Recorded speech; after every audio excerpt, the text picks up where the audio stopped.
Thank you and good evening. I'll go over the format. As we know, Dr. Shermer is going to be going first, and followed by Kent Hoven. They start with a 25-minute presentation, and Dr. Hoven will give 25 minutes, then 10 minutes, 10 minutes, 4 minutes, 4 minutes. Then we're going to have a 5-minute break, and then question and answer. And how the question and answer is going to work is they're passing out written forms. So the questions will be written and then chosen and then read to the debaters. And the format for the question and answer is the person who the question is directed to gets 2 minutes and the other person gets 1 minute to respond. Now, and again, if you do cheer or yell for your favorite, you're going to be taking up their time. So please be quiet while they're talking. Let them get their presentations out, and let's all be respectful and have a good time tonight on the creation versus evolution debate. And just by, who's passing out the questions, the papers, where are they at? Okay. Well, I'm sure they're in good hands and they'll be passed out during the debate. And again, 5-minute break before the question and answer. Let's begin with Dr. Shermer.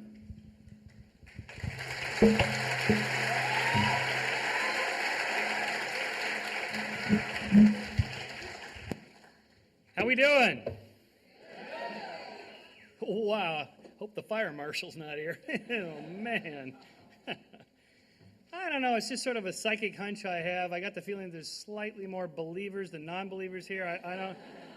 Just a show of hands, how many of you believe in a God, a personal God, like the Judeo-Christian God? Okay, well, oh, look at the time. And I believe there was a Laker game on tonight. Or was that last night? Well, I am Michael Shermer, the director of the Skeptic Society, the publisher of Skeptic Magazine. We were handing out some literature earlier.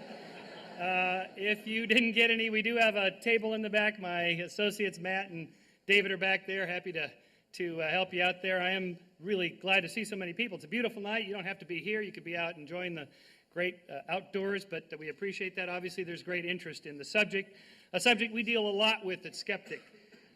We deal with it because it's a hugely popular American subject. Only in America, with a few other scattered places and a tiny bit in New Zealand, is creationism even a subject of debate. But here it is. We are in America. This is a subject near and dear to many people's hearts, so we deal a lot with this. Basically, skepticism, science are the same. That is, a skeptic is not a position that you take. It's not a noun. I'm not a skeptic like I'm a thing. Oh, you're one of those skeptics. You don't believe anything. I believe lots of things, like, for example, evolution. It's not a position that you take. It's just an approach to claims. For example, when I investigated the Holocaust deniers, they thought, well, we're skeptics. We're skeptic of the Holocaust, and he's a skeptic, so we have a brother in arms. But in fact, I ended up being skeptical of the skeptic. So skepticism is just an approach. You can be a skeptic of a claim. You can be a skeptic of the skeptics. What we're after here is to look for natural explanations for phenomenon. For example, it's entirely possible that aliens landed on Farmer Bob's field in Pucker Brush, Kansas, and carved out skeptic.com as a promotional gimmick for our organization. However, I think it's more likely that we assume that this was created by Photoshop. That is, before we say something is out of this world, we have to first make sure that it's not in this world. So, for example, it's possible that our governor was successful in his campaign because aliens backed him. And by the way, that's Danny DeVito as Cruz Bustamante, which I thought was very clever. I should know, parenthetically, I've been tracking these alien images for about 20 years. This is the first alien I've ever seen that's been working out with biceps and triceps. Arnold's got the aliens pumping iron. And by the way, you don't mind the informality of, it's a little warm in here, hey? A few bodies. So they got the air cranked up. If you're hot, I guess this is as good as it's going to get. So, now when we talk about evolution creation, the first thing we need to decide, or that you need to decide if you're open to the question, which creationism are you going to embrace?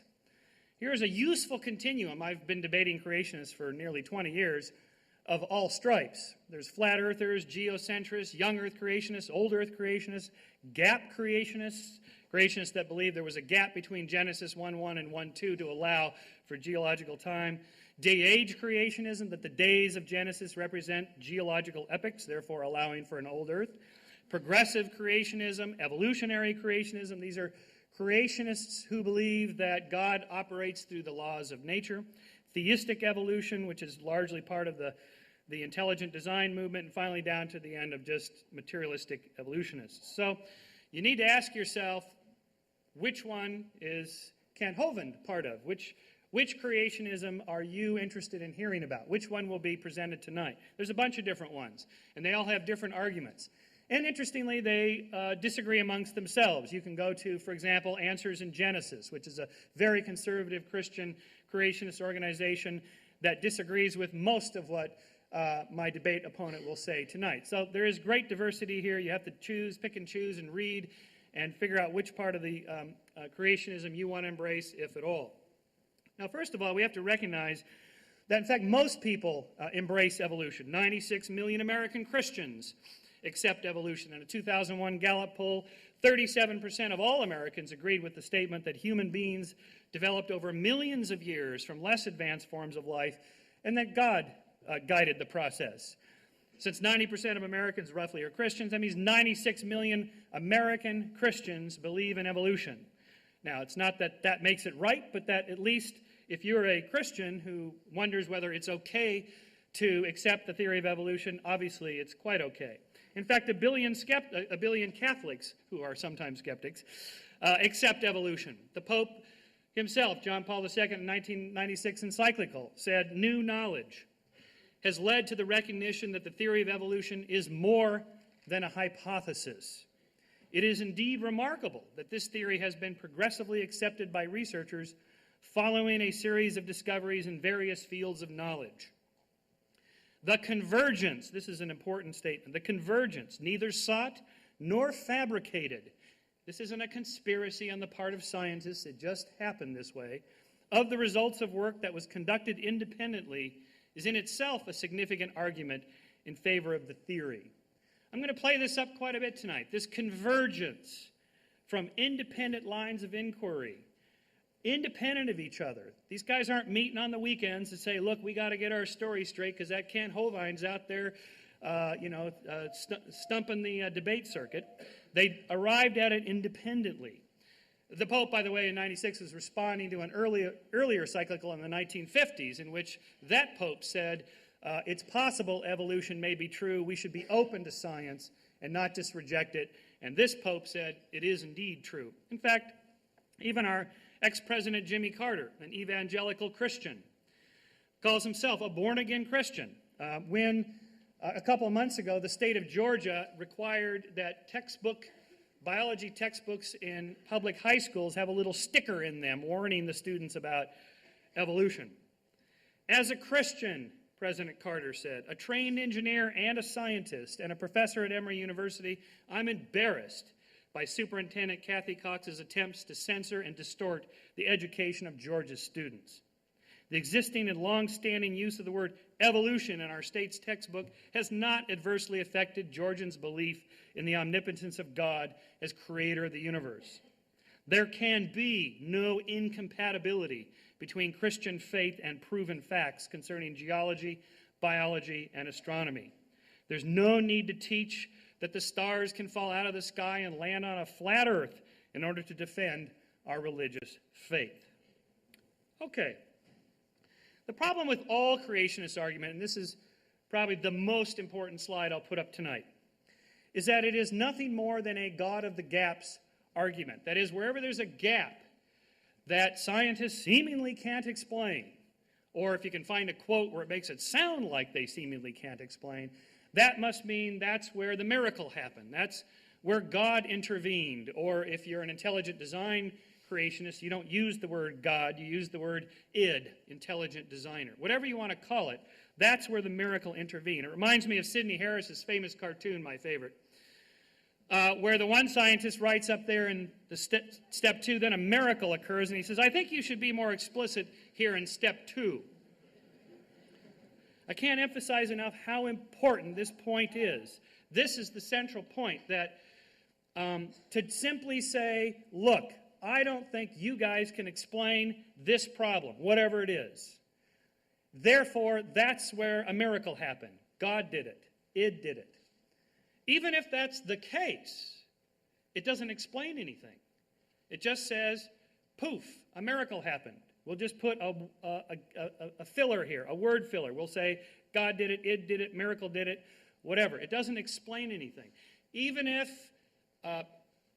Kent Hovind won every single debate he ever did, even if every scientist in America said, you know what, I think God designed the whole thing, and I think biology proves it, it wouldn't change anything with the way science is done.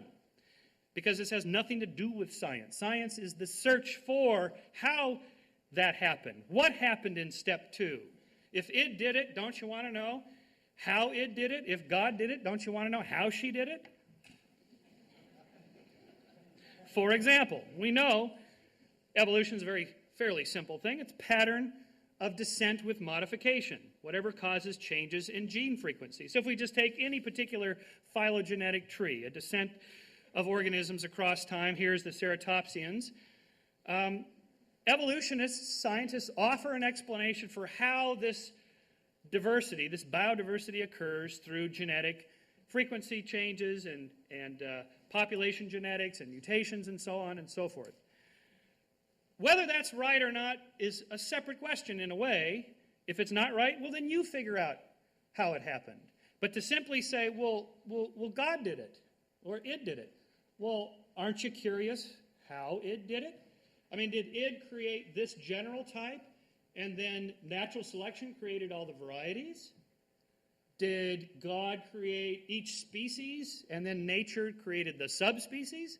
Did God create the families, and then nature created the genus and species? Or did God create every single living single organism one at a time throughout all of history? Or did he set it up at the beginning and then it just sort of ran like a clock and created it? These are interesting questions, but we're never given answers to these because they don't have answers to these things, because that's how science is done. Science wants to know how it's done. So, evolutionary theory is the best explanation we have for this. It is provisionally true, true with a small t. We're not after, somebody mentioned truth earlier. Truth with a capital T doesn't belong in science. It's provisionally true. Why? It gives a coherent explanation of what we know. It's conciliant. Independent lines of inquiry jump to the same conclusion. That's that convergence the Pope talked about. Again, it's not that these guys are meeting on the weekends. Ooh, we got to get our story straight. I'm going to say it happened 6 million years ago. What are you going to say? 7 million years ago? Well, Hovind might be in on this. You know, he might find out about this. I'll say 6.5, you say 6.5, and we'll be safe. That's not how it works. And even if it did work that way, if they were that consistent, then I'd be suspicious something was up. In fact, there's always error variance in the estimates given by scientists.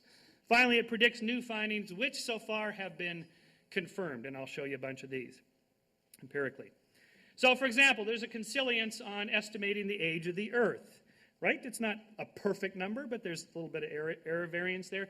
From independent lines of inquiry, potassium-argon dating, radioactive decay dating, carbon-14 dating, the age of the moon, the age of the solar system, the age of the universe. These are all different scientists that publish in different journals, that go to different conferences. They don't know each other. They don't communicate. They are all arriving at the same kind of sequence of the long evolutionary history of a very old Earth, 4.6 billion years roughly, and roughly the same age of the moon, slightly less. The age of the universe looks like it's about 13.4 billion years, but this number varies because new data comes in. And so again, you get this jumping together, this convergence from different lines of inquiry. And you see that throughout the science of evolution. For example, fossils show intermediate stages, which is what we would predict. So, such, for example, the evolution of whales. This is a favorite tactic of creationists. Show me one transitional fossil, just one transitional fossil. And I remember this particular slide here came out in the journal Science one night. Came out the same week I was debating Dwayne Gish. He said, just show me one transitional fossil. So I put this up, and well, here's 3. And he said, okay, now we have 1, 2, 3, 4 gaps in the fossil record. Show me 4 transitional fossils. Pretty sneaky, huh? That's pretty good, right? In other words, there's an infinite number of gaps that I will always, as a creationist, demand that you present. There's no amount of evidence you could present that would disconfirm my theory of creation. That's not science, right? That's not how it's done. You can do it, you can call it theology, whatever. It's just not science, and we're supposed to be doing science here. You see this also in the evolution of the skulls. Whale skulls with Pakicetus 50 million years ago, Adiocetus 25 million years ago, and modern beluga whales. Common descent, common anatomical structures. You can see the sequence. You can see how the structures change over time. And in fact, there's almost an embarrassment of riches. There are so many fossils. I'm just staggered that creationists hang on to this, show me just one transitional fossils. There are so many, it's just staggering. This is just a nice little picture of Stephen Jay Gould when he was a very young man at the Harvard Paleontological Collection. These are just fossil, this is just fossil mollusks, right? There's just drawer after drawer after drawer after drawer. Last week, 2 weeks ago, I was at Donald Johansson's lab at Arizona State University. The guy who discovered Lucy, I'll show you in a moment. He just had drawer after drawer after drawer of hominids, and we were laying them all out. I took my 12-year-old daughter so she could kind of see all the cool stuff and meet Lucy. She met Lucy. And there she is. Not the Lucy. Yeah, the Lucy. Anyway, and I just made a little joke. Yeah, but you don't have any transitional fossils. And, we all had a good laugh because, just table after table is just spread out with these things. There's so many, it's an embarrassment of riches. The sequence you usually get, and here's a problem that most people get into that don't understand the theory of evolution. They see it as this kind of progressive linear ladder, march from small to large, simple to complex, in a line where one leads to another, and so on. This is the most famous slide ever done from Time Life. It's been parodied so many times. I have a couple dozen of these slides. I like this one, and in particular this one with Homo European Unionist from the end there. It's a very American characterization, of course. I suppose a new one would have the French crawling on their bellies or something. In fact, evolution is a richly branching bush in which we have an evolution from a common ancestor. Of course, you know that we didn't come from chimpanzees and gorillas. You say, how did we come from them? They're still alive. We didn't come from them. We come from chimps over here, gorillas over here, a common ancestor about 8 million years ago. What's interesting about this slide is that back in the late 60s and early 70s, everybody believed that the common ancestor here was like between 15 and 30 million years old. And Vince Sarich at UC Berkeley, based on early biochemical comparisons across species, said, no, I'm predicting that the fossils are going to show that is in fact closer to 5 to 6 to 7 million years ago, the common ancestor, and he proved to be right. It took almost 25 years for paleontology to catch up with biochemistry, but here's an example of where these guys are not in some back dark room meeting to get their story straight about the age of things. There's a consilience. It turns out that the fossils match the biochemical and genetic tests. And you have this richly branching bush here. Transitional fossils, there's tons of them. It looks more and more like a lot of these different species, such as Sahelanthropus chidensis 6 to 7 million years ago. This was found in 1991. Australopithecus africanus 3 to 4 million years ago. This is Kenanthropus platyops, which was discovered in 1992, 3.5 million years ago. The famous Lucy, 3.2 million years ago. The beauty of Lucy is that you can sit there and hold in your hand, and if you're in Don Johnson's lab, you can. A chimp pelvis and hip socket, a Lucy pelvis and hip socket, and a modern one. You can see the beautiful transition there from quadrupedalism to bipedalism. And this is not the only one. Don't think Lucy's the only fossil they got. They got dozens of these Australopithecines now. Homo habilis, 1.9 million years ago. Homo georgicus, from Georgia in Russia, 1.8 million years ago, discovered in 2001. Homo erectus, 1.5 million years ago. Homo neanderthalensis, 500,000 years ago. Neanderthals and us, we lived simultaneously over the last 100,000 years. What happened to those guys? That's them on the right, that's us on the left. What happened to them 30, 40,000 years ago? Gone. Interesting subject, not for tonight, but it's an interesting subject. What happened to those guys? And most recently, just discovered by Tim White and published last year, Homo sapiens idolitu. It looks like the best evidence we have now. Every single one of us from everywhere on the planet comes from a single population of hominids out of Africa. It's these guys, 160,000 years ago. That's the best evidence we have today. This incredible diversity of humans we have around the globe all evolved in this relatively short period of time, very rapid changes. Additional tests. We would expect modern organisms to show a variety of structures, from simple to complex. reflecting evolutionary history. For example, the eye has evolved numerous times with varying complexity. And again, it's not a single intelligently designed structure that works across the board, which you would expect an all-powerful, intelligent designer to create. In fact, what you see are these sort of oddities of nature that evolved with whatever was available in the environment, with whatever they had to work with. Eyes have evolved independently dozens of times. In fact, you would also expect biological structures, if evolution were true, to show history. Not intelligent design, but history. Take our own eye.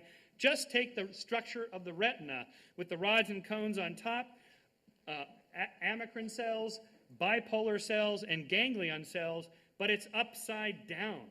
This is the weirdest thing. It's upside down. The light comes in this direction and doesn't get to only about 10% of the photons get all the way back to the light-sensitive rods and cones. What was Id thinking when he made this thing? Right? I mean, he wasn't thinking, because there is no intelligent designer from top down. It's a designer from the bottom up, a tinkerer using with whatever materials are available. We would expect organisms that share most of their DNA to look a lot alike. In fact, they do. And to behave alike. In fact, they do. Chimpanzees are very tribal. You may have noticed from recent current events in politics, we're very tribal, right? There's a whole series of these similarities across species. Is there enough time for evolution to work? You bet. Not only has every human come from a single population out of Africa 160,000 years ago, every single dog alive today comes from a single population of wolves only 15,000 years ago. Of course, this is partly directed evolutionary change, of course, but it shows how rapid DNA sequences can be manipulated. As a test of evolutionary theory, I would love to see a creationist just once come up with a fossil bed that shows trilobites and in the same bedding plane, hominids. You never see trilobites with hominids.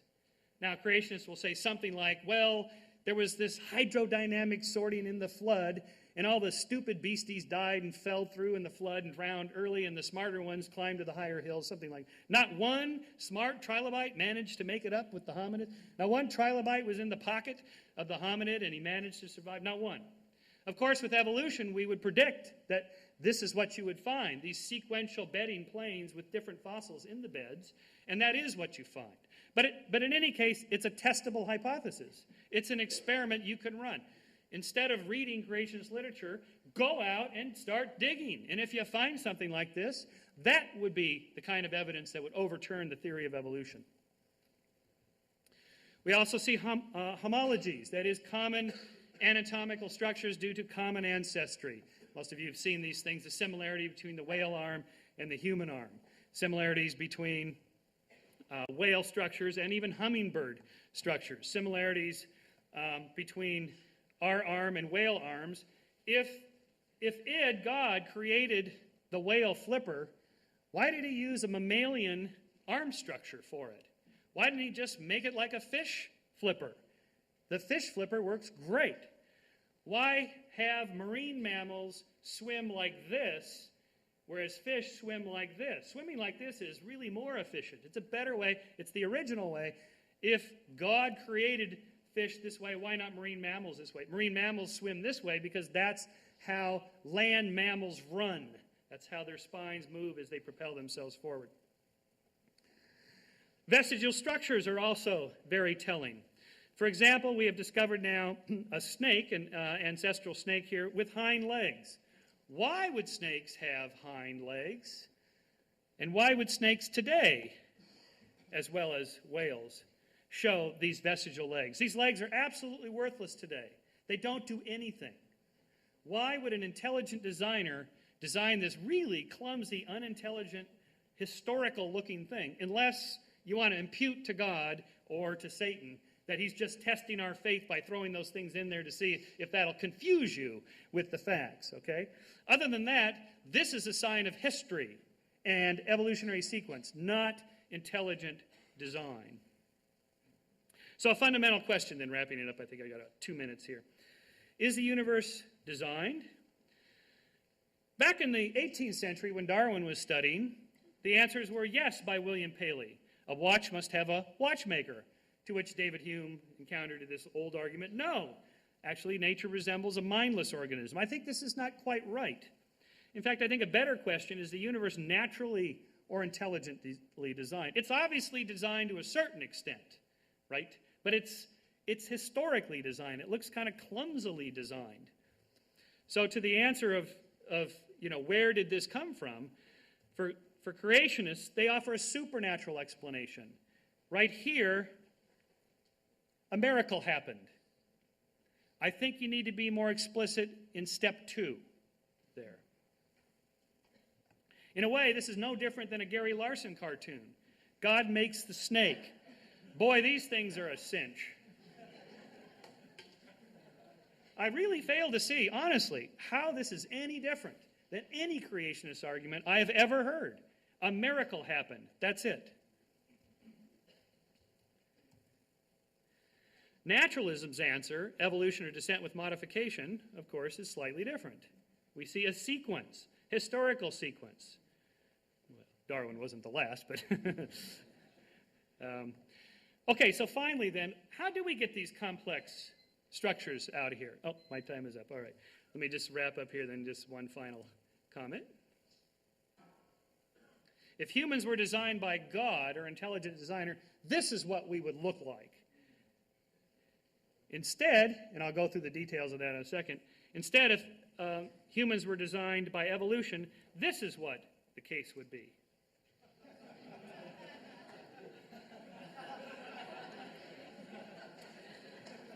And as you know, guys, this is the way it is, unfortunately. Thank you very much.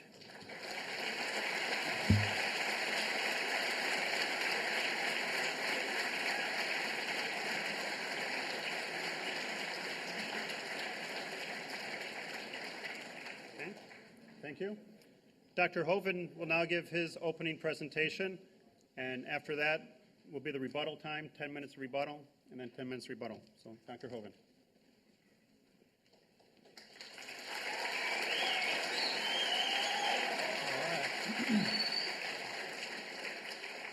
Well, thank you so much. It is an honor to be here in California again. My name's Kent Hoven. I taught high school science 15 years, and now I travel and do seminars on creation, evolution, and dinosaurs. This is not my wife. It's just a picture of her. 3 kids, got them all married off, and the dog died, so I made it. I'm home free. And I have 2 grandkids, and any moment now I'm going to have number 3, and then in about 5 months have number 4, so we're collecting grandkids. I'm a founder of Dinosaur Adventureland in Pensacola, Florida. It's a science center, theme park, and museum based on creation instead of evolution. We've had thousands of visitors, over 33,000 so far in the first 2 years we've been open. We teach a lot of classes on science. We are not against science.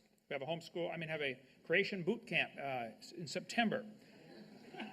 Teach people how to be a good creationist, to go out and fight against these guys who believe in evolution. So we need more people doing that. My goals are to present the truth and expose error. I'm not against any particular theory. I'm against lies. If you have a theory, great. If you're going to use lies to support it, that's not great. So my goals are to strengthen the faith of believers, to win the lost to Christ, and to win Michael Shermer to Christ. Okay?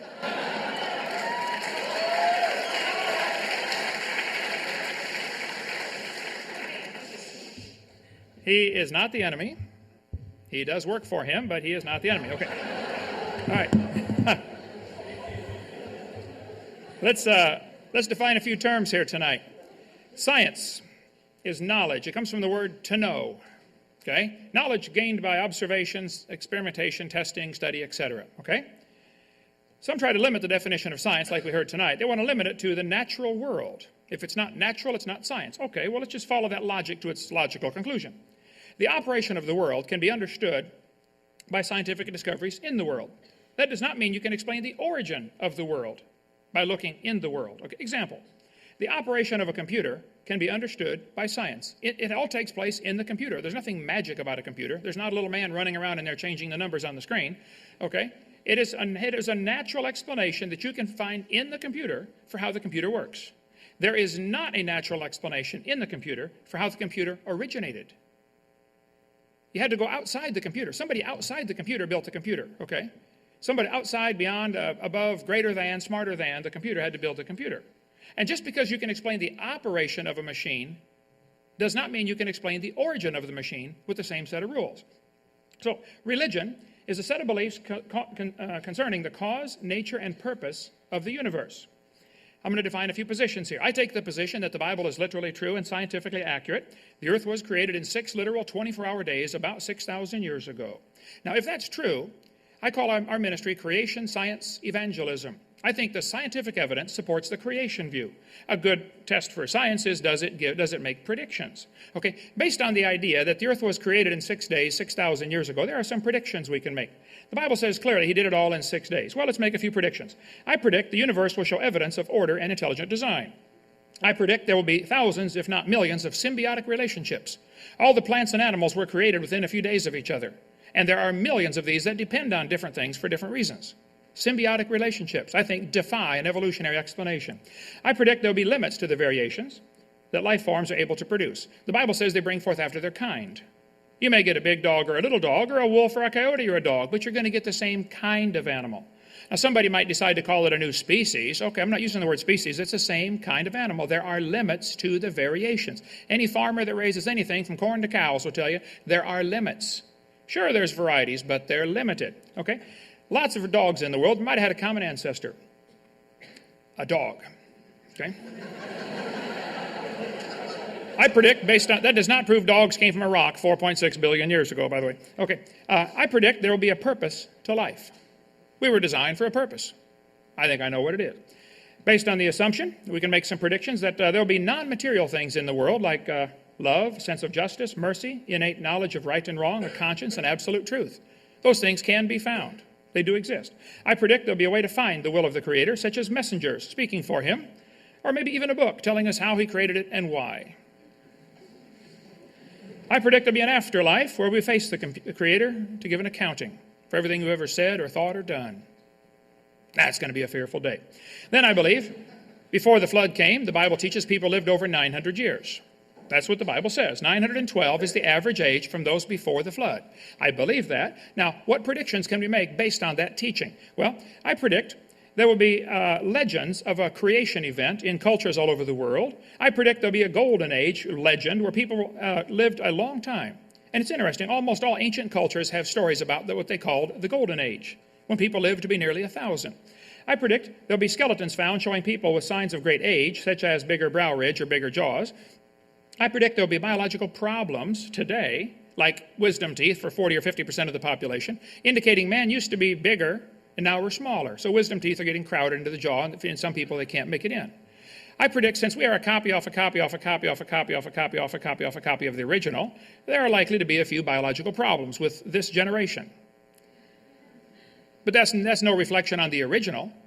The fact that this gene code has been copied and copied and copied and copied and copied from Adam, it's amazing we can sit here and talk about it. Okay? It must have been really good in the original. I predict there'll be a universal longing for things to be restored to the Garden of Eden.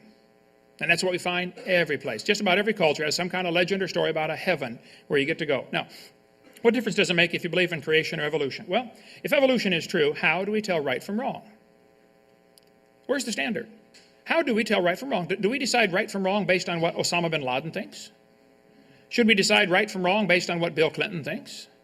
Should we decide right from wrong based on what the majority thinks? Is there a standard someplace? How do we tell right from wrong if evolution is true? Now, if evolution is true, death brought man into the world, and death is a wonderful thing. Death is the hero of the plot. See, in order for evolution to work, one animal has to evolve a little better than the rest. The rest of them have to die, or else that new improved gene gets swamped in the population. Doesn't do anything. Death is the ultimate hero of the plot for evolution. The Bible teaches clearly that man brought death into the world. By one man, sin came into the world, and death by sin. Since by man came death. The Bible talks about man destroyed God's creation. I predict, according to the Bible, I read the Bible, it says there was a flood, a completely worldwide, universal flood that destroyed the world 4,400 years ago and dropped everybody's property value to zero. Based on that belief, I can make a few predictions. I predict there will be hundreds of layers of strata, rock layers and mud layers, strata, sometimes continent-wide layers of strata. I predict there will be billions of fossils, including coal and oil, found in those layers. I predict there will be huge canyons and deltas showing evidence of rapid erosion because of the flood teaching. I predict there will be legends of this worldwide flood found in cultures all over the world. And sure enough, there are nearly 300 of these flood legends found from around the world. I predict there will be petrified trees in the vertical position running through many of these layers. And sure enough, there are thousands of them. And here we have people trying to teach you that each of these layers is a different age. Would you please explain to me how we get a tree petrified connecting all these layers? I don't know how long dead trees stand up around here in California before they fall down, but in Florida you get maybe 5 or 6 years. If you're going to have a tree stand there for millions of years while the layers form around it, I'd like to see that, okay? Anybody telling you those layers are different ages has a problem in his thinking, okay? Now, I like science. I'm not against science. And I do resent, though, people trying to assume that evolution is part of science. Evolution is not part of science. Evolution is a religion. It's mixed in with science, I understand. But that doesn't make it part of science. Beer is often sold at football games. Beer has nothing to do with football, and beer does not become athletic by association with football, okay?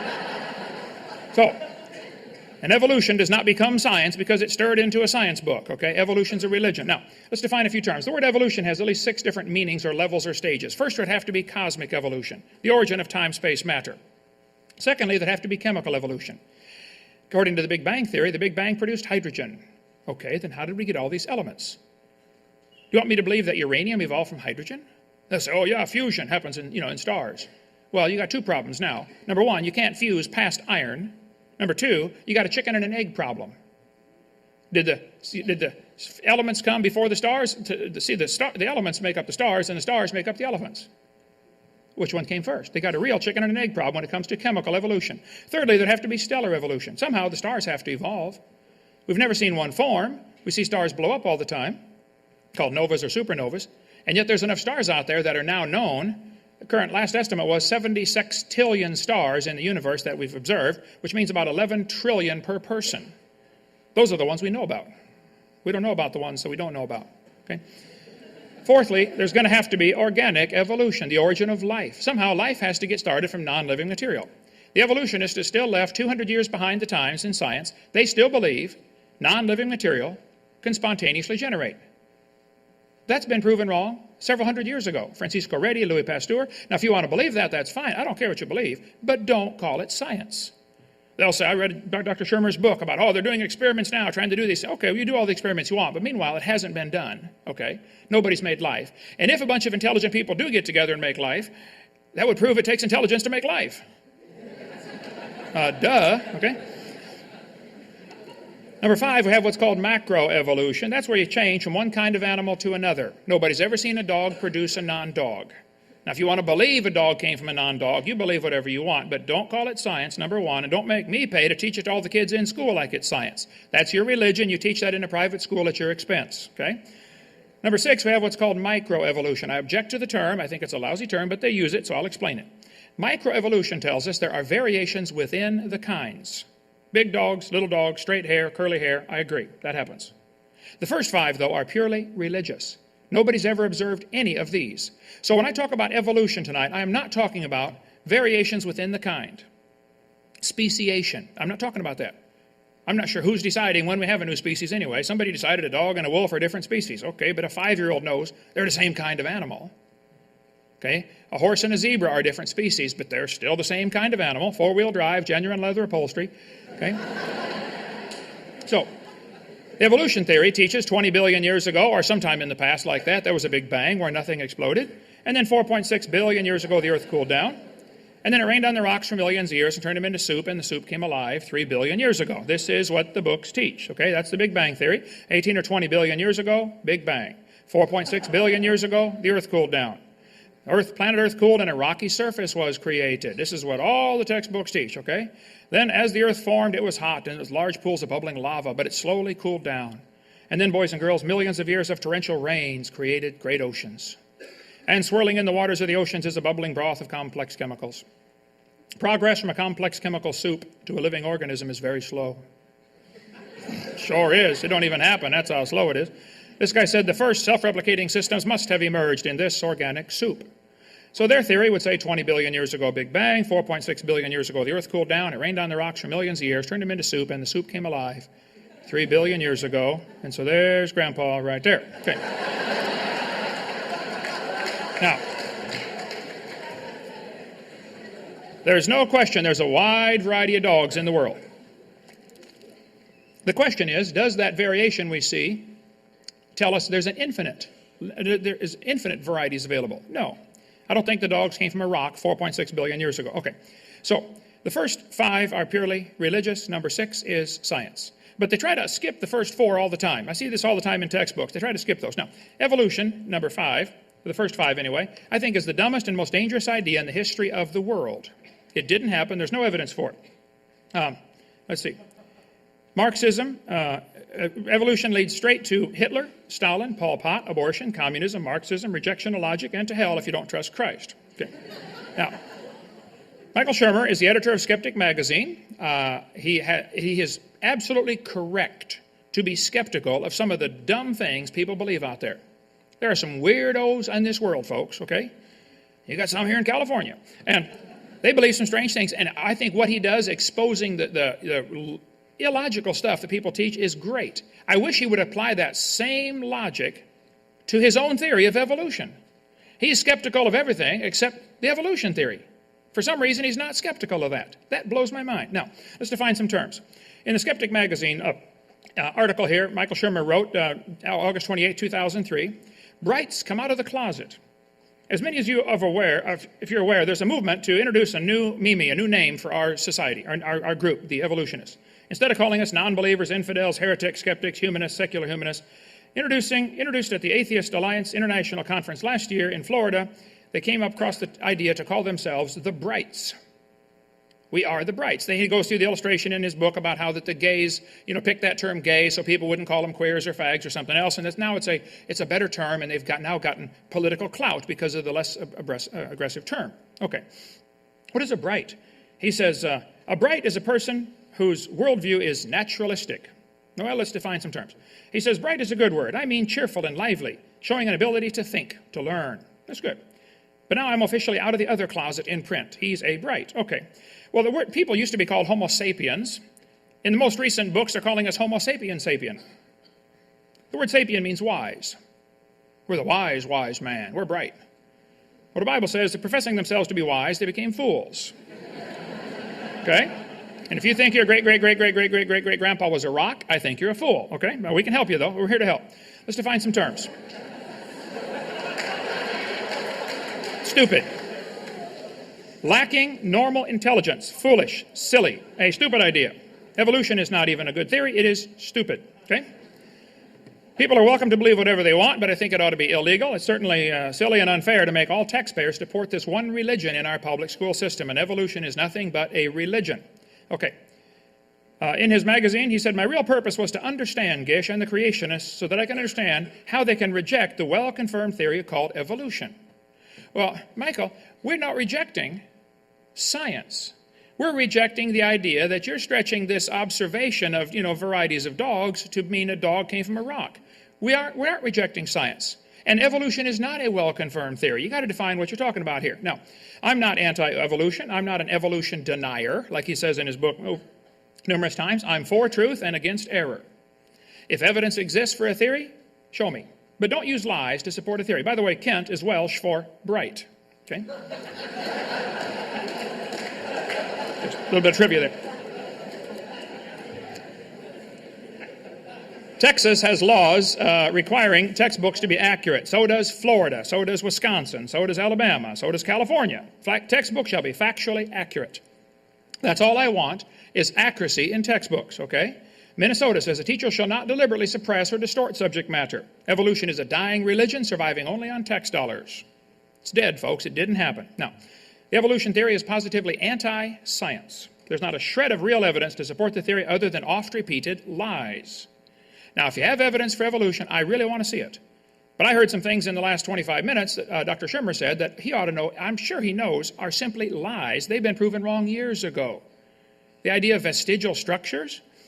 Here's the evidence they use for evolution. They got pages and pages of this stuff. This guy says evolution's a fact, not theory. Well, that's a mantra. They say that over and over and over, and pretty soon students start to believe it. Well, it's a fact. I heard it in school over and over. It's got to be true. What do you mean by evolution, first of all? If you mean we all came from a rock, no, that's not a fact. If you mean dogs and wolves have a common ancestor, I would agree with that. That would be a fact. That's why you have to define the term. So here's some of the evidence they use in textbooks to support their theory. If I had a theory that the moon is made of green cheese, that's a dumb theory, but there is no law against dumb theories, fortunately, okay? But then suppose I said NASA proved it when they went there in 1973 on a secret mission and found the moon is made of green cheese. Well, now see, it's okay to have a dumb theory, but it's wrong to lie about my evidence just to get people to believe me. And I think it's real seriously wrong to accept tax dollars to get paid while I lie to support my theory. And that's what happens in this university, okay? They say, we've got evidence from fossils. I heard that several times when Dr. Shermer was speaking. Fossils. Now stop and think about it. No fossil could possibly count as evidence for evolution. No fossils count. You can't prove those bones had any kids, let alone different kids. And he talked about drawers after drawers of all these mollusks at Harvard. Well, that's wonderful. None of them show any evolution, though. What they show is drawers after drawers after drawers of dead things proving a flood in the days of Noah. Now, evolution is based on two faulty assumptions. Number one, they assume mutations will make something new and better. And number two, natural selection will make it survive and take over the population. By the way, evolution is a religion of death. That's how things get ahead. Things have to die. It's true mutations happen, but they don't cause any evolution. Darwin said, it's a truly wonderful fact that all animals and all plants throughout all time and space should be related to each other. Darwin observed 14 kinds of finches on the Galapagos Islands, and he correctly concluded they had a common ancestor, a bird. But then he incorrectly concluded that that was enough evidence to prove that birds are related to bananas, which is what he says in his book right here, and what Dr. Shermer believes, and what some of you believe. Now, if you want to believe birds are related to bananas, I don't care what you believe, but don't call it science. Admit it's a religion, and go start yourself a private school and teach anybody else that wants to come pay and learn it, okay? But get it out of the tax-funded school system. It's a lie. There's no proof any animals are related to different kinds of animals, okay? Mutations do not produce any kind of evolution. Anybody that studies the subject will tell you that. Mutations scramble information that's already existing. Here's a five-legged bull. There's no new information added. A short-legged sheep. Again, no new information. It's a loss of information. There's a two-headed turtle. That's a mutant. It's not ninja, but he's mutant. He's going to freeze first winter because nobody makes a double-neck turtleneck sweater, okay? No. Scrambling up existing gene code will not give you something totally new. That's all mutations do, is scramble up things. This textbook says, normal fruit flies have 2 wings. This mutant has 4. This rare mutation, like most mutations, is harmful. Watch what it says now. Beneficial mutations are the raw material for natural selection. Excuse me? Why don't they give an example of a beneficial mutation? Why did they show us a bad one? And there are millions of those, happen all the time. But they told us the good ones is how it works. Show me a good one. You know why they didn't show us a good mutation? Nobody's ever seen one. One guy said, oh yeah, people in Africa that get sickle cell anemia are less likely to get malaria. Well, that's brilliant. That's like saying if you cut off your legs, you can't get athlete's foot. Both sickle cell and malaria are negative. You think that process is going to turn a rock to a human in 4.6 billion years? That's the one they always bring out. Well, if you think that's going to do it, I admire your faith. I don't admire your intelligence, but I do admire your faith, okay? Natural selection selects. It doesn't create anything. It's a selection process. Creationists thought of it first. Natural selection is not a creative force. It can't create anything. It selects. That's all it does. It can't create a thing, okay? If you worked in a factory that produced cars and your job was to select the good ones to go through and select the bad ones to go out, be fixed or, scrapped, how long would it take that selection process of letting good cars through to change the car to an airplane? It'll never happen. See, the natural selection is never going to change the animal to something else. It's just going to make sure you get a good species of whatever it is, whether it's cows or corn, okay? You may get a big dog or a little dog, but you get a dog every single time. And I have 5-year-olds. When I do this test, almost always they get it. I'll say, here we have a dog, a wolf, a coyote, and a banana. Which one is not like the others? Yeah, the banana. The Bible says they bring forth after their kind, not species, kind. Okay, and that's all we've ever observed. Variations happen, but they have limits. Farmers have been trying to get bigger pigs for a long time, but they'll never get a pig as big as Texas. Roaches become resistant to pesticides, but they will never become resistant to a sledgehammer. Okay? They always still produce the same kind of plant or animal. No new information is created. It's always scrambling existing information. That's all we observe. Now, science is what we can see and study and test. If you want to believe it goes beyond that, that's fine. I don't care what you believe. But it's not science. No new information is added, okay? The gene pool of the new variety is always more limited. They can take a herd of dogs or a flock of dogs or whatever you want to call them and select the gene code to get a little tiny dog or a great big dog. They have the genetic variety in the original gene code. You can select for a slice of the gene code and get a particular trait that you want, okay? Long tail feathers on a bird. Can't fly anymore, but you get really long tail feathers. Okay, good. But you didn't create anything. You selected part of the gene pool that was already existing. Somebody kept breeding dogs till they got a Chihuahua. All that time and money to make a dog that is 100% useless. How long would the Chihuahuas last in the real world? Yeah, go ahead, make my day. Right, yeah. Genetic information is lost, it's not added. There's no new. Real evolution would require an increase in genetic complexity. You got to take the gene pool of a rock, which is nothing, and develop the gene pool of every living thing on Earth today. Talk about a genetic bottleneck. Take a look at the gene code of a rock sometime, okay? There's a lot of kinds of corn in the world, okay? They probably had a common ancestor. Corn. You never get a hamster or a tomato or a whale to grow on your corn stalk, though, okay? Sure, there's a lot of varieties out there. They call it divergent evolution. Oh, it's not divergent evolution. It's still a dog, okay? They show the kids 5 kinds of dogs and say, oh, see, that's divergent evolution. No, it's a variety of dog. It's proof what the Bible says. They bring forth after their kind. There's a lot of varieties of horses out there. Big horses and little horses.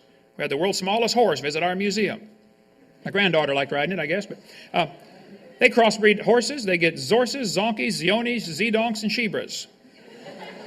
They crossbreed all every which way because they're the same kind of animal. There's a herd of zebroids running around. So there's no question there's a lot of variation available. The question is, does it go any farther? Now, if Dr. Shermer wants to believe this variation we observe, which is science, can be extended, extrapolated to mean infinite variation, he's welcome to believe that, but he just left science. And why he's not skeptical of his own belief, I don't understand. He's skeptical of a lot of things he ought to be skeptical of. Turn your focus on your own belief, Mike. I want to help you here. That's what I'm here for, okay? Thank you.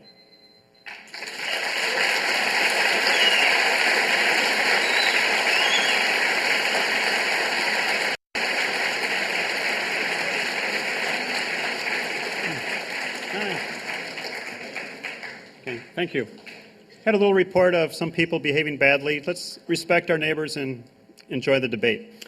Dr. Shermer will have 10 minutes for rebutting what Dr. Hovind just taught.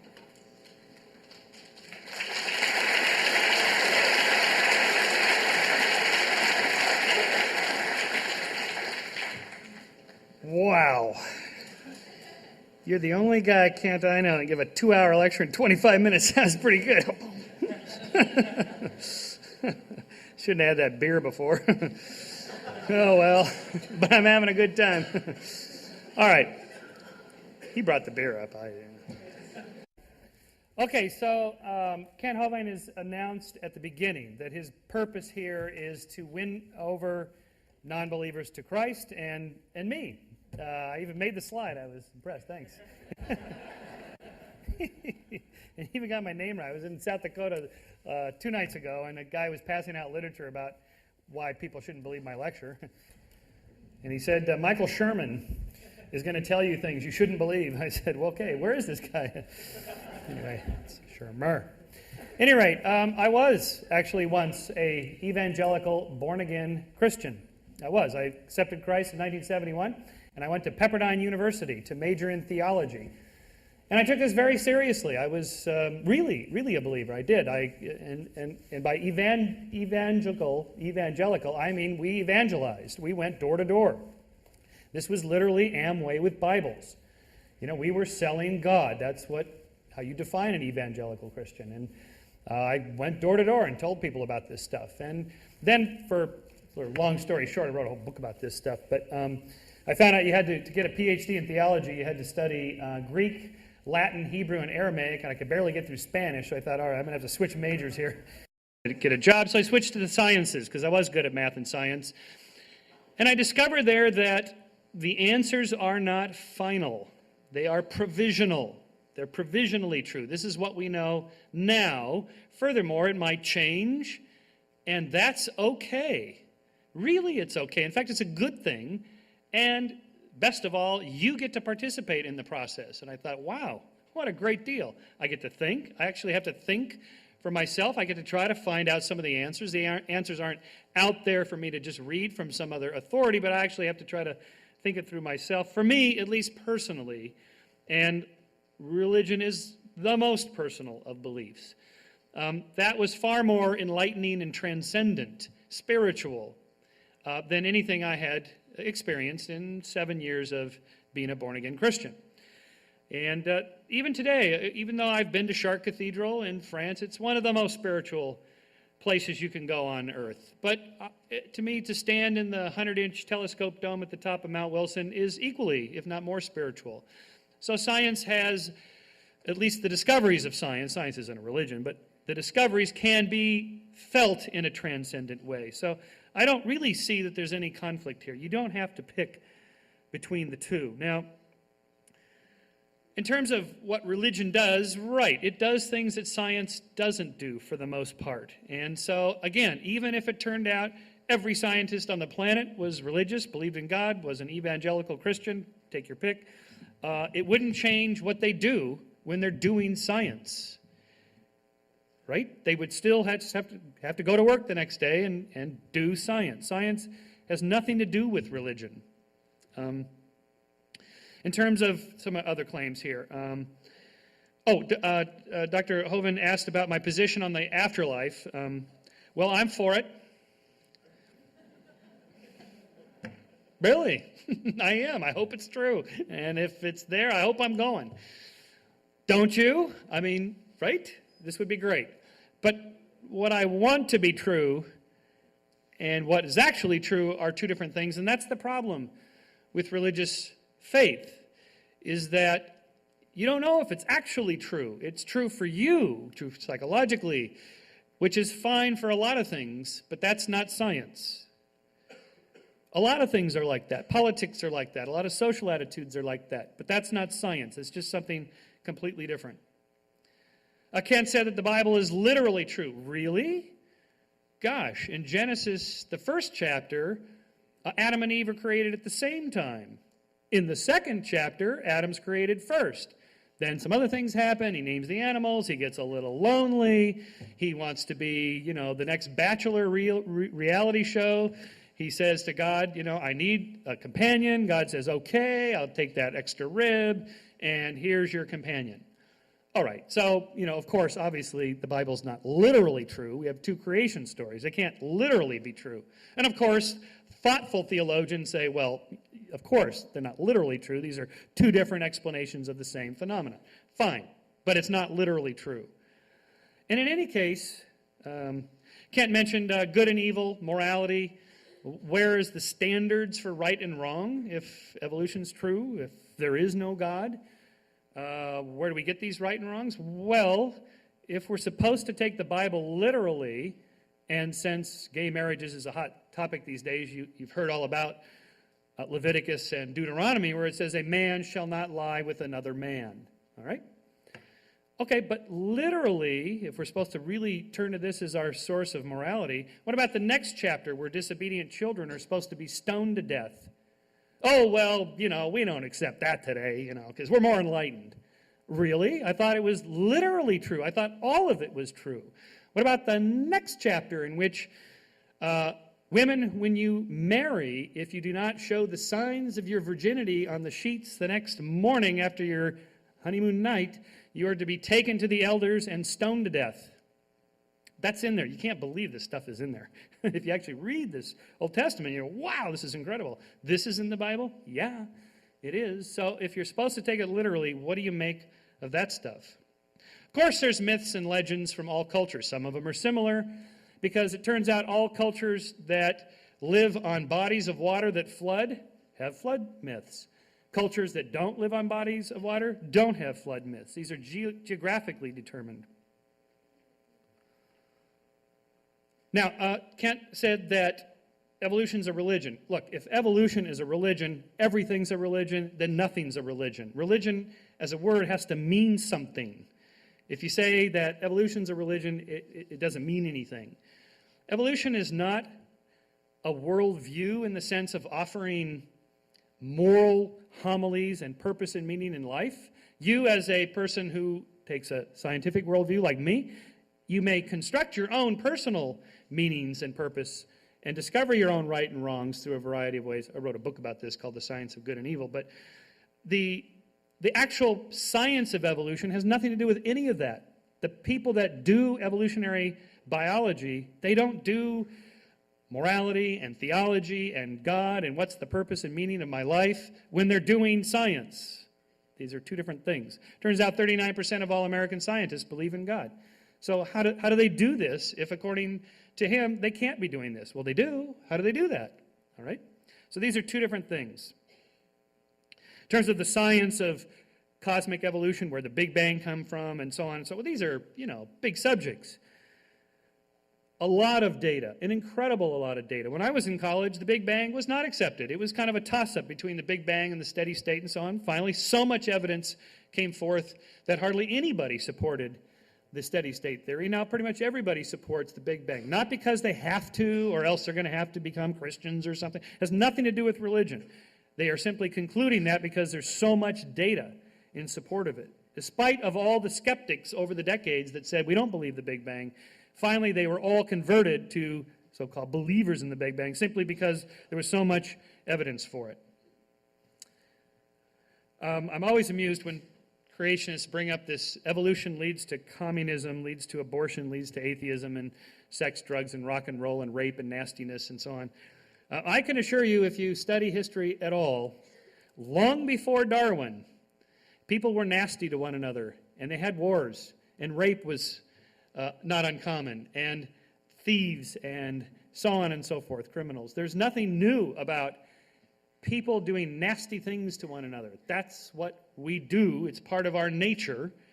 We're also nice to one another, but it has nothing to do with a particular theory. And as for it being taught in public schools, well, that's a political issue, whether schools should be public or all private or what should be taught. What gets taught is, in fact, whatever is accepted amongst the experts. The experts accept the theory of evolution simply because the evidence is so overwhelming. As for the brights, I don't call myself a bright, mainly because I guess the natural implication is if you weren't a bright, you'd be a dim. And well, I'll let his own definitions that he put up account for that. Bible's telling us that people are fools who don't believe, so I guess you're calling me a fool. Okay, if that's what you think, that's fine. Finally, as for increase in information in the genome and so on, we have so many examples of this. It's incredible. Lots of examples of gene duplication, chromosomal aberrations that lead to increases in complexity across various organisms, and I'll tell you more about that in my final 4 minutes. Thank you.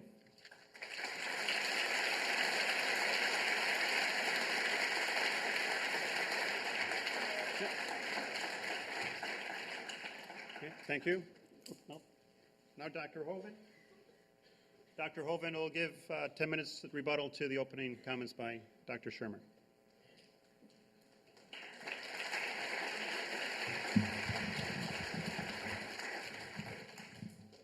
All right. Well, thank you so much. I'd like to comment on several things that he said.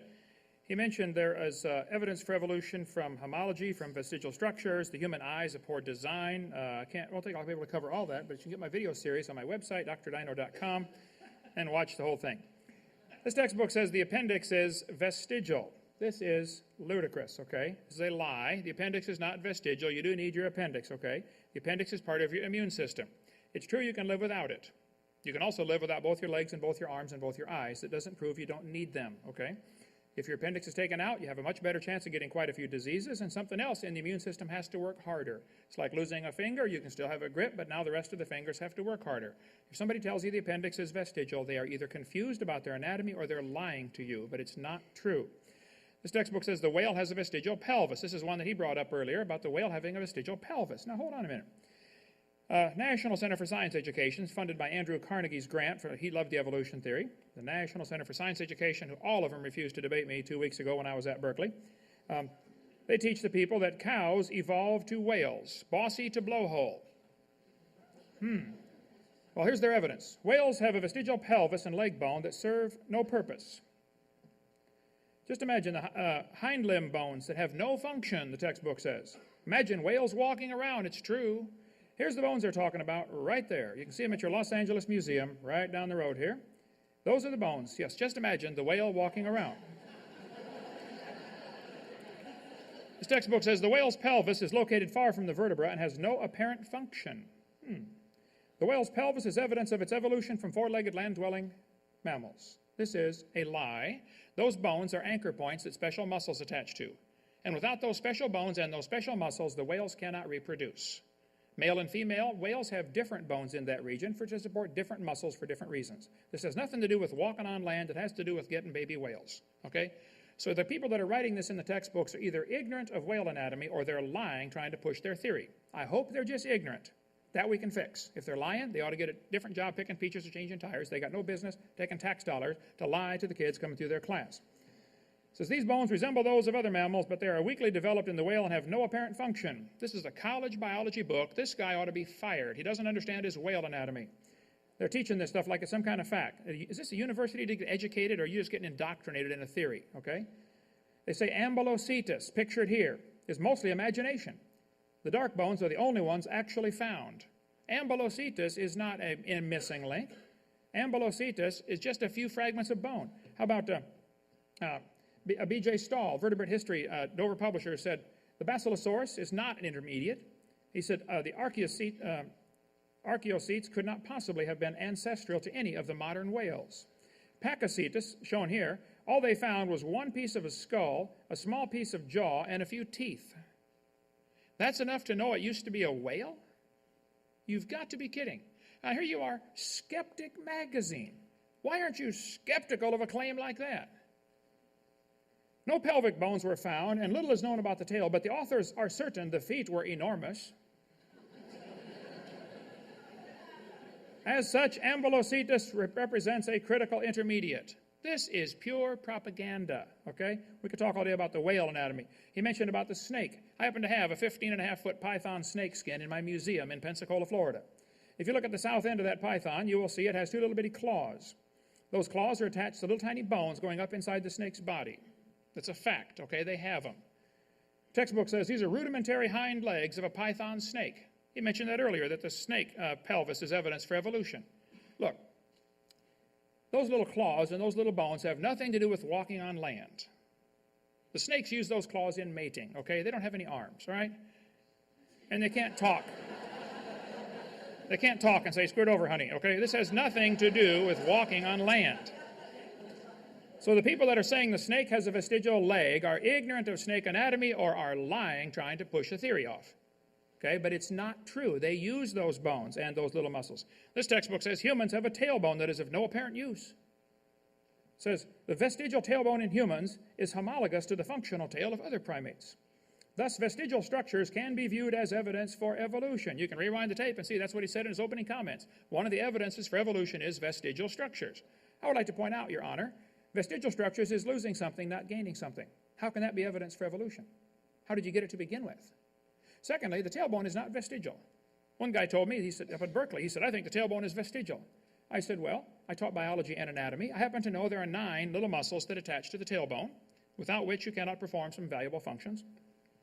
I won't tell you what they all are, but trust me, you need those muscles. Get your Gray's Anatomy. Now, if you believe the tailbone is vestigial, then I will pay to have yours removed. Okay? Bend over. This textbook says the coccyx is a small bone at the end of the human vertebral column. It has no present function and is thought to be the remainder of bones that once occupied the long tail of a tree-living ancestor. Either these authors are ignorant of anatomy or they're lying. I don't see another option, okay? If you know of one, please let me know. But it's not true that they're vestigial. And even if there were vestigial structures, that is the opposite. He mentioned that the human eye is poor design because the blood vessels are in front of the rods and cones. Well, the fact of the matter is, we live in the air, okay? Air is a poor insulator for UV light. Your body's last defense against ultraviolet light is a layer of blood vessels in front of the retina to protect the rods and cones from UV light. Some people say octopus. One atheist I debated in New York said octopus have a much better eye because their blood vessels are behind the retina. Ours are wired backwards. It's poor design.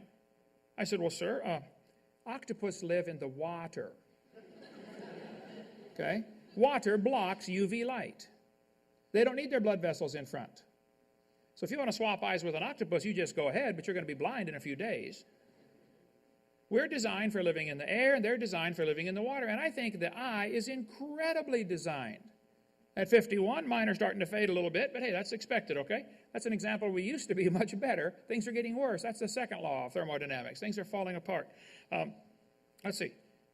He mentioned that when he got through Pepperdine, he went off to graduate school and decided he got to think. To me, that implies that if you don't believe in evolution, you're not thinking. I happen to resent that. I happen to think a lot, and I enjoy thinking, and I enjoy the object of I enjoy science. I like studying. I think what happens, though, is you get indoctrinated when you come to a university like this. You get to be told what to believe. You don't really get to think.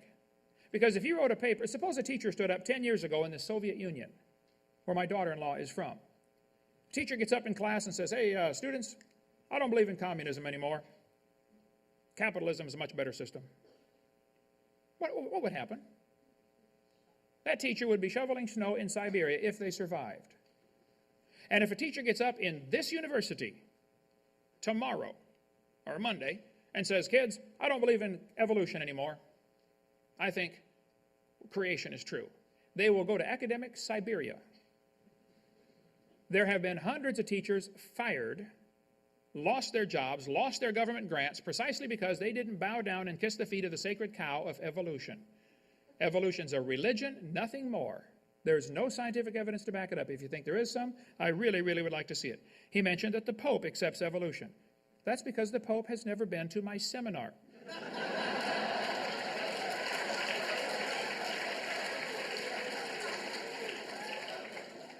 And I don't care what the Pope believes on any subject, okay? I care what does the Bible say and what does science teach us. He mentioned in his opening comments that Answers in Genesis, Ken Ham, disagrees with me on most subjects. That is absolutely not true. I know Ken Ham well. I've met with him several times, talked to him numerous times. He and I disagree on a couple of little things. We agree on 99% of the things, and on the other 1%, he's wrong, I'm right, but it's real simple.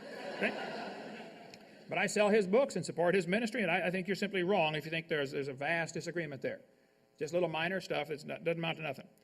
He said this argument's only going on in America and New Zealand. Well, that's not true, first of all. I've spoken in, 32 countries now. This argument's going on every place. There are creationist organizations all over the place. And even if it was only going on in America, it still does. That's no evidence for one side or the other. The argument ought to be going on everywhere. And I'm thrilled this university would allow something like this to happen. I wonder how many teachers they have. How many courses do they offer here on biblical creationism, just to give the kids the other side? Go check your library. You'll find thousands of books about evolution. I bet you won't find 5 on creation, from the creation perspective. You may find some evolutionist wrote a book about creation, blasting it for some reason. Folks, is this an education do you get educated or do you get indoctrinated in places like this? I'm sick and tired of them lying to support their theory. Don't tell me about the vestigial structures. What evidence do you have to show us evolution? Not homology. Similar bone structures in the arms they mentioned earlier. Yeah, that proves a common designer. The Honda Prelude and the Honda Accord have quite a few interchangeable parts. Doesn't prove they both came from a skateboard. They have a common designer, okay? So all the evidence I've seen he's presented tonight is either mistaken or can be interpreted for creation. So I stand my ground. I still believe the Bible's right. Thank you.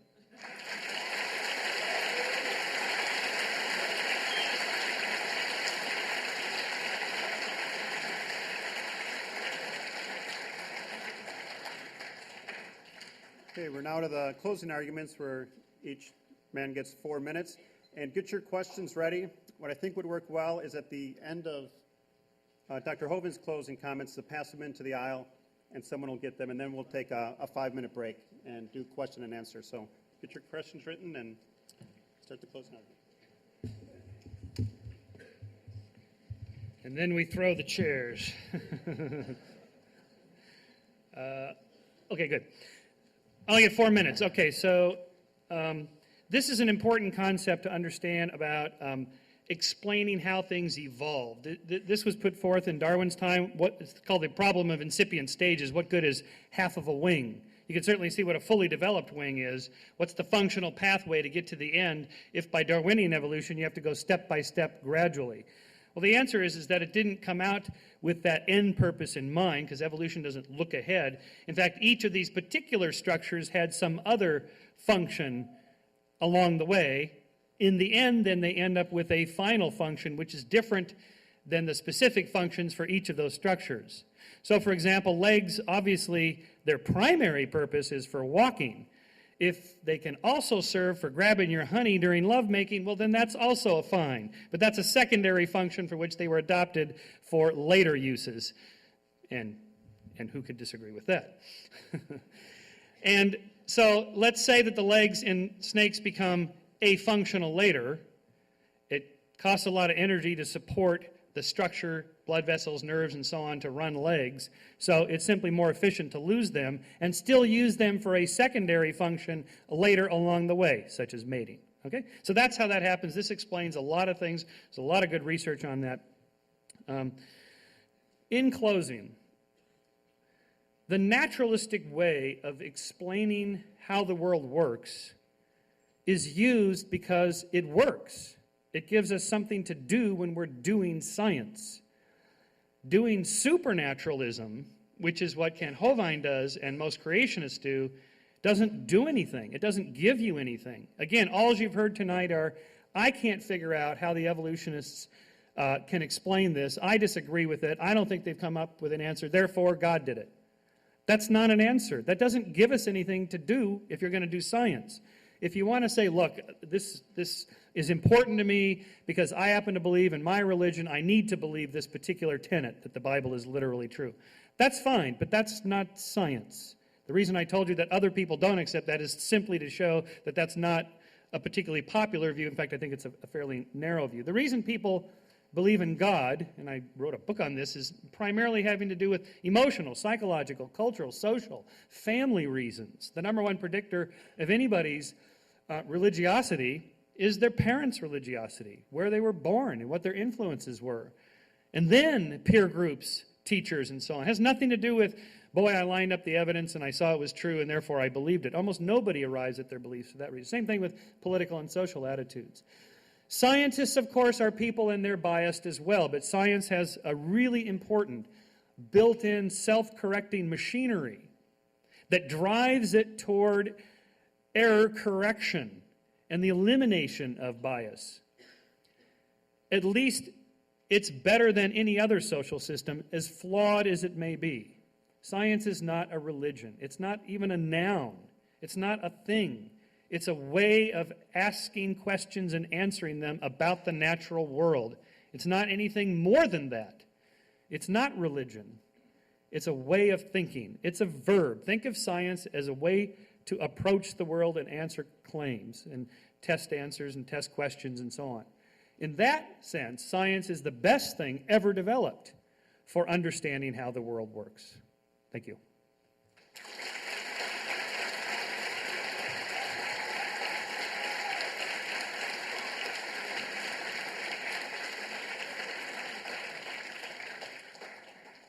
Okay, we have a new idea on the questions. When Dr. Hovind is done with his closing arguments, pass them to the aisle, and the people at the end of the aisles, pass them down. The aisles are jam-packed. Like you said, there's no fire marshal here. Good thing. But do that when he wraps up his closing arguments. Then we'll have a 5-minute break, and we'll do question and answer for about 45 minutes, getting as many questions in as we can. Now, Dr. Hovind, your closing arguments. All right. Yes, sir. Thank you, sir. All right. There must be a misunderstanding here. I don't believe I ever said tonight that science is a religion. I said evolution is a religion. Evolution is not part of science. That's the point. I think you're missing that, Dr. Shermer, and I'll just reiterate that. I'm not against science. I happen to like science, okay? So, no, I'm not against science. Now, the Bible says in Romans chapter 1, because that which may be known of God is manifest in them, for God hath showed it unto them. For the invisible things of him from the creation of the world are clearly seen, being understood by the things that are made, even his eternal power and Godhead, so they are without excuse.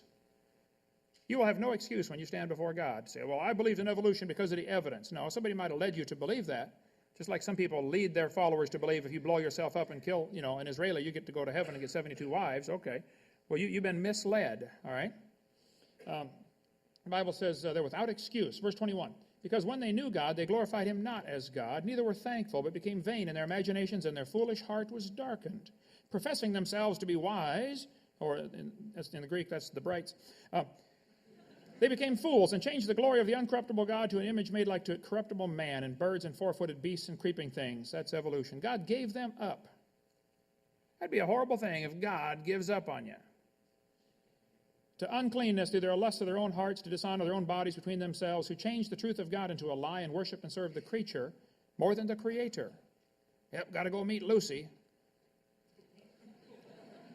who is blessed forever, amen. For this cause God gave them up to vile affections, for even their women did change the natural use into that which is against nature. And likewise also the men, leaving the natural use of the woman, burned in their lust one toward another, men with men working that which is unseemly, and receiving in themselves that recompense of their error which was meet.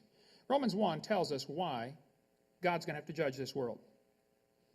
They knew God, spent 7 years witnessing for him, and then turned their back. They glorified him not as God. They became vain. That means self-centered in their imagination. They professed themselves to be wise. They became fools. God brought them down to idols and beasts, and God gave them up. Slippery slope happens to civilizations, happens to nations, happens to individuals. Can happen to you, okay? Now, the Bible says the fool has said in his heart there is no God. Wayne Strickland picked out his tombstone, calls himself an atheist. Well, the Bible says the fool has said in his heart there is no God. I like Ray Comfort's book. His crew is videoing here tonight. God doesn't believe in atheists. I don't either. Question, my closing. I didn't leave my gorgeous wife and travel out here because I want to beat somebody in a debate. I want to see somebody get converted, okay? All of you are going to die. If you die, where are you going? You ought to think about it because you're going to be dead for a really long time. I don't care how long you live, you're going to be dead longer than that. So it's real simple. God made this world. He owns it. He makes the rules. We are guilty of breaking his rules. If you don't like his rules and you're going to deny he exists for that reason, okay, but you're going to face him anyway. He told us clearly, thou shalt not bear false witness. Don't lie. All of us have lied. He told us, don't steal. We've all stolen. We're guilty, folks. The Bible says God is angry with the wicked every day. I don't do this, travel around and speak at universities and seminars and stuff because I'm in it for the money or in it because I like being gone. Folks, there's a war going on. Some of you kids are being taught things in this university that simply are lies. Somebody's trying to brainwash you against the obvious. There's a creator. There's a designer. So if you died today, where would you go? You're going to be dead. If you're not saved, you're going to be punished. Or Jesus can take your place. 35 years ago, I asked the Lord to forgive my sin, take my place. And I'm going to heaven. It's not because I'm good. It's because I'm forgiven. You can have the same thing. That's why I came. Thank you so much. First question is for Dr. Shermer. How did life originate? What is your best explanation? And do you believe life originated from non-life? And if so, why? Right. An entire chemistry class in, how much do I get, 2 minutes? 2 minutes. Okay. First of all, origins of life questions are not evolution. Evolution is a theory that deals with how life changes when it already exists. The origins of life is really a chemical question. It has to do with chemistry, not biology. But that aside, we have some reasonably good theories, although they need a lot more work because this is a fairly new science of how inorganic molecules become organic molecules. There's a very fine model right now that has a lot of support that clay substrates at the bottom of oceans may serve as nice mediums for which simple molecules can bind and be held in their bindings into more complex molecules, and how even protein chains can be formed and crude cells can be formed, and so on. That's how you get started in the process. So it's a very gradual, slow process. We know that it can be done just by the input of energy, either ultraviolet radiation or a spark of electricity, these sorts of things. These experiments are rather crude. No, there's not a little creature crawling out of the test tube, of course, but there are at least these early rudiments of life, the beginnings of it, these basic structures, protein chain structures, monomers become polymers. All this happens just by the input of energy. It doesn't require a top-down designer. In fact, it's a bottom-up process that's just built into the laws of nature. Okay, Dr. Hovind? I think the complexity of life is so great that there just simply had to be a designer. It's not possible to happen piece by piece. All the experiments so far in the laboratory to try to produce life, Miller, Oprin, Urey, have really made the problem more complex. In this picture here, they show they're using methane, ammonia, water vapor, and hydrogen. Notice they exclude oxygen. They call it a reducing atmosphere because they know if there's any oxygen, it'll oxidize whatever tries to get together. All they've been able to do so far is get a few little amino acids, which is kind of like getting a few letters of the alphabet by randomly dropping toothpicks, okay? That can happen, I agree. You could drop toothpicks and make letters of the alphabet, but that would not explain how you get an entire book. And the difference from a few amino acids to one living cell is like the difference between a few letters of the alphabet and a whole book. It's just orders of magnitude. Now, if he wants to believe that, he can believe that, but again, he's left science and gone to religion. And if he says evolution only deals with after life is here, then he doesn't have a coherent theory because he needs to have something all the way back to the beginning, in my opinion. So that was it already? Watch my video number 4 on the table back there for more on that. Okay, question for Dr. Hovind. What is your strongest piece of evidence for creation? I think the evidence for creation would be the absolute impossibility of the contrary. If we were walking down the highway or walking down the road and we saw a swimming pool in somebody's backyard and you can see the waves splashing out the top a little bit, and I said, I think that pool only has water in the top foot, the rest is air underneath. Without even going to examine it, the other person would say, that's silly. It's impossible that there not be water all the way to the bottom. That's the nature of things. Okay? It is impossible that there not be a designer. Everything is just so incredibly complex, there had to be a creator.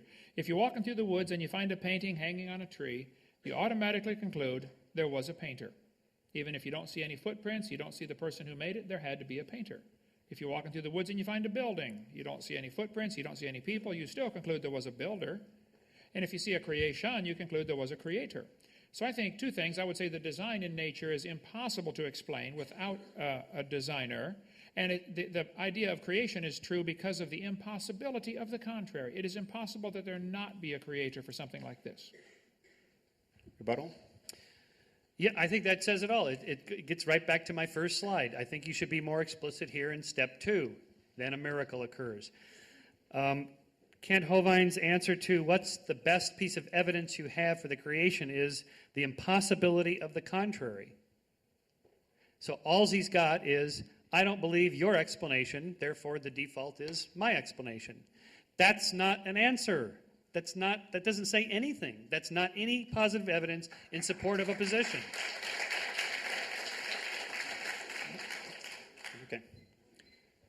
The first law of thermodynamics says matter and energy is neither created nor destroyed.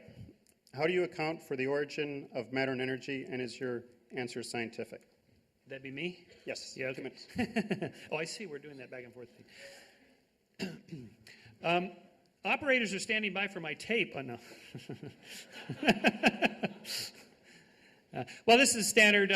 Doesn't evolution violate the second law of thermodynamics? No, of course it doesn't, because if you have input into a system of energy, such as the sun, then you get a reversal of entropy. That is, you get energy input, you get an increase in complexity and so forth, as long as the energy keeps coming in. Once the energy dissipates, then you get an increase in entropy. So then, okay, but what about the whole universe? And then we're going to end up back at these kind of ultimate questions. Well, then where did the universe come from, and where did the energy that created the Big Bang come from, and so on and so forth. And then we're back into questions that are sort of only quasi-scientific or kind of metaphysical, which we can speculate on, but that isn't really a part of science. We, with science, have to work on what we have. The second law of thermodynamics, I'm amazed anybody ever brings that up anymore. That's just kind of a non-issue for us anymore. Okay, I disagree strongly. I think the second law is a very valid argument against evolution. The second law tells us basically everything's falling apart, okay? The Bible teaches that clearly. Everything is waxing old like a garment. Here's Sue at 20. Here she is at 90. Here she is at 3,000, okay? Now, the evolutionists will say you can overcome the second law by adding energy. This is ludicrous. Adding energy is destructive unless there's something to utilize the energy. The Japanese added a whole bunch of energy to Pearl Harbor one day. They didn't organize anything, okay? We returned the favor a few years later and added energy to a couple of their cities and didn't organize a thing for them. Adding energy is destructive unless there's something to use the energy. It's true the sun adds energy to the earth, but it's going to destroy the roof on your house, not build it. The sun's energy is going to destroy your entire house. It's going to destroy the upholstery on your car. It's going to destroy the roof on your car. It's going to destroy the paint job on your car. There's only one thing that can use the sun's energy. By the way, the moon gets the same energy we do, okay? It doesn't make anything up there. The sun's energy is added to the earth, and chlorophyll is able to capture it and use it. So it's a silly argument to say, all you got to do is add energy and that'll fix it. That is simply silly, not true. Okay.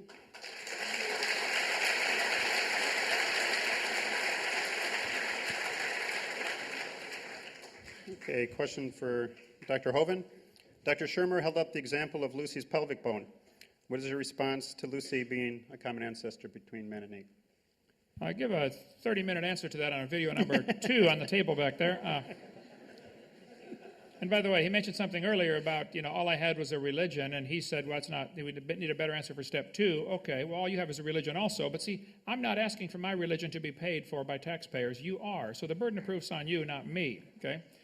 Lucy was nothing but a 3-foot-tall creature, probably some type of chimpanzee kind of animal. Charles Oxner had studied every single bone of Lucy and said it's not a missing link. He did what's called a computer multivariate analysis. I would point out, though, from a much bigger picture, no fossils count as evidence for evolution. None. You can't prove this critter. Go ahead and turn it on. You can't prove Lucy had any kids. And why would you think a bone you found in the dirt can do something animals today cannot do, which is produce something other than their kind? No fossils count as a bigger picture, and even if Lucy is something unusual in the form of a chimpanzee 3 feet tall with a little unusual feature, that still doesn't prove it's evolving to something else. It could have been a creature that went extinct. So this kind of evidence would not hold up for 3 seconds in a court of law. But see, the problem is, evolution doesn't have to be proven in a court of law. It only has to be made believable to a bunch of students who have an academic, where the teacher has an academic and psychological advantage over the students.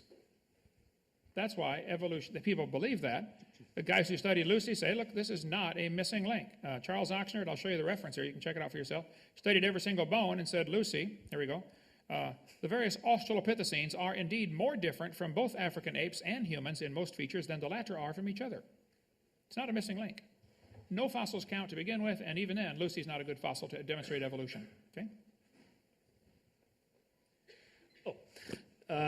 Taxpayers, here we go. Okay, back to the taxpayers business. Look, what makes it into public science course textbooks is the best science of the day, whatever that happens to be. There's nobody conspiratorially trying to plant it in there because they're anti-religious or anything like that. If the science isn't good, it is taken out of the textbooks, and this happens all the time, including within the biological sciences and evolutionary theory. Things change all the time as new evidence comes in. The reason you don't see creationist stuff in science textbooks is because they're not producing any science. If you want to be taught as a science, you actually have to do the science. And there's no science done. They don't write any science textbooks. They don't publish any scientific papers. All they do is go through science textbooks and science papers and pick out what they think are errors and say, that's our science. That's not science. You actually have to produce something. Produce evidence of a creator, for example, and they don't have that. Thank you. Okay, Dr. Shermer, you say there is evidence for the Big Bang. Can you give us your strongest evidence that it occurred? Oh, I was told there'd be no math in this debate. Well, okay, so this really has nothing to do with evolution. This is a whole different theory. And the larger problem here is that Kent Hovind and so many people have a misinterpretation of what science is. They think of it as the physics lab experiment as the model of what science is. So much of science is inference. So much of it is inferring from different pieces of data, sequences. So much of the historical sciences are not anything at all like a physics experiment. So when you say, well, the Earth is only 6,000 years old or whatever, well, look, this is going to throw out all of cosmology, astronomy, chemistry, biochemistry, geology, historical geology, paleontology, archaeology. Don't think this has to do with evolutionary theory. All of science is completely wrong if he's right. There's no point of having any science. He says he's pro-science. He's completely anti-science because if he's right, it all goes out the window. So in terms of the Big Bang, well, there's a whole series of pieces of evidence that have to do with how explosions occur, what kinds of elements you would expect to find the most of if this explosion occurred, and we do find them. Again, I said the Big Bang was debated for many decades, and lots of people didn't accept it. A lot of hardcore scientific skeptics didn't believe it until the evidence amounted so much that it just became inevitable to accept it. Well, the sky is falling is what he's trying to say, folks. If we believe in creation, everything's going to fall apart. I mean, all the sciences have to be thrown out. That's ludicrous. All the branches of science were started by creationists. The evolution theory has done nothing for the advancement of science. That's not why we put a man on the moon. That's not why you can do open heart surgery. Evolution is a useless theory, even if it's true. It is absolutely useless as far as science goes. You don't have to believe in creation or evolution to study science. You can learn about the biceps, the triceps, the deltoid, and all the different muscles of the body, and never get into origins. It doesn't matter. No doctor doing surgery cares at all about evolution while he's cutting somebody's heart out to replace it. It's a useless theory. And then there is no advancement in modern science from this evolution theory. The Big Bang theory, I think, is a great hindrance to, and many other theories about evolution are a great hindrance to science.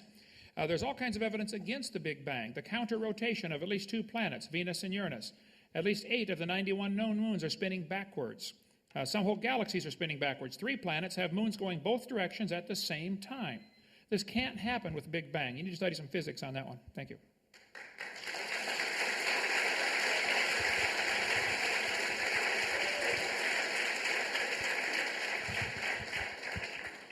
Okay, Dr. Hoven, you admitted that roaches become resistant to pesticides. Please defend your stance that this is not a beneficial mutation for their kind. Roaches become resistant to pesticides because some of the roaches in that population already had a resistance. When they dug up some of the guys that tried to find the Northwest Passage, we can shut it down, I don't have a slide ready for this.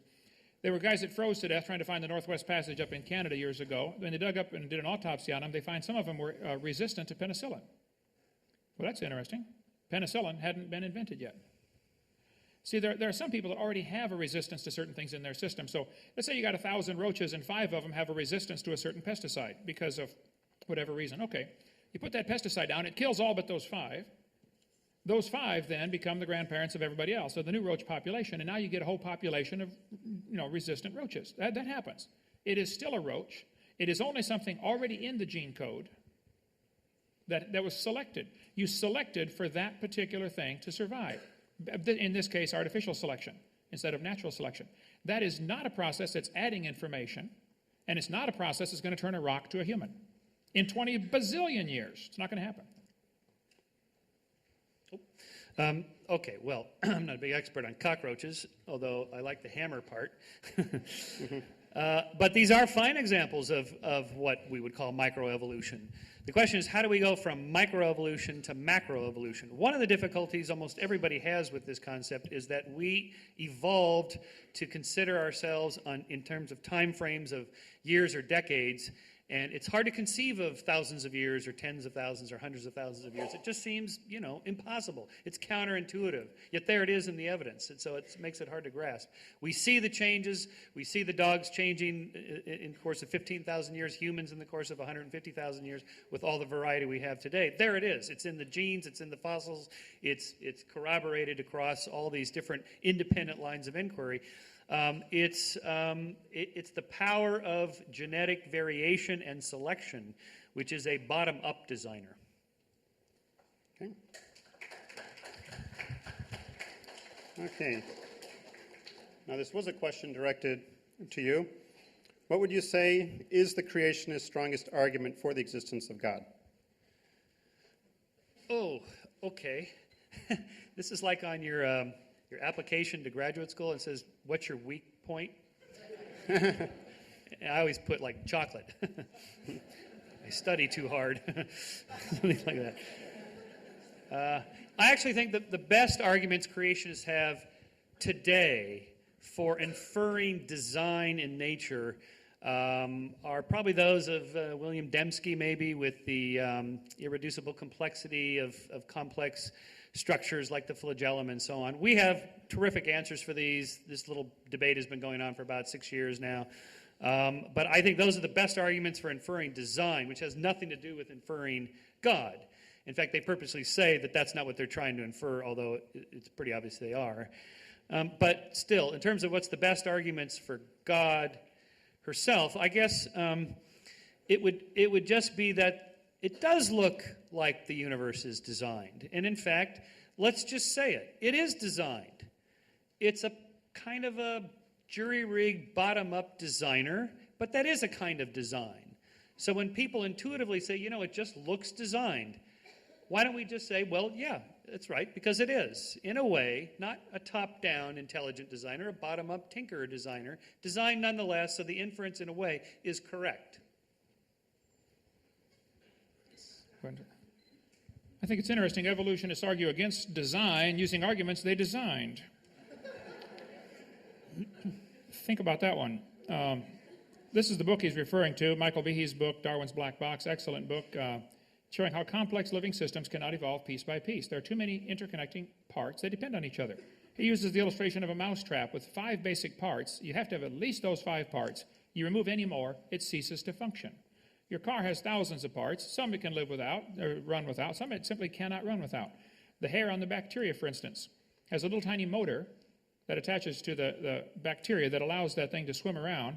That motor is so tiny, 8 million of them would fit on the cross-section of a human hair. The motor turns 100,000 RPM forwards or backwards. Now, if you want to believe that happened by chance, you're welcome to believe that, but that's an incredibly complex little motor and really micro-miniaturized. Anybody who's done any work with computers knows the smaller you try to make it, the more problems you start to have, and that's why the cost goes up for a laptop instead of a desktop. So, no, I think there's evidence of design every place, even down to the micro level. Okay.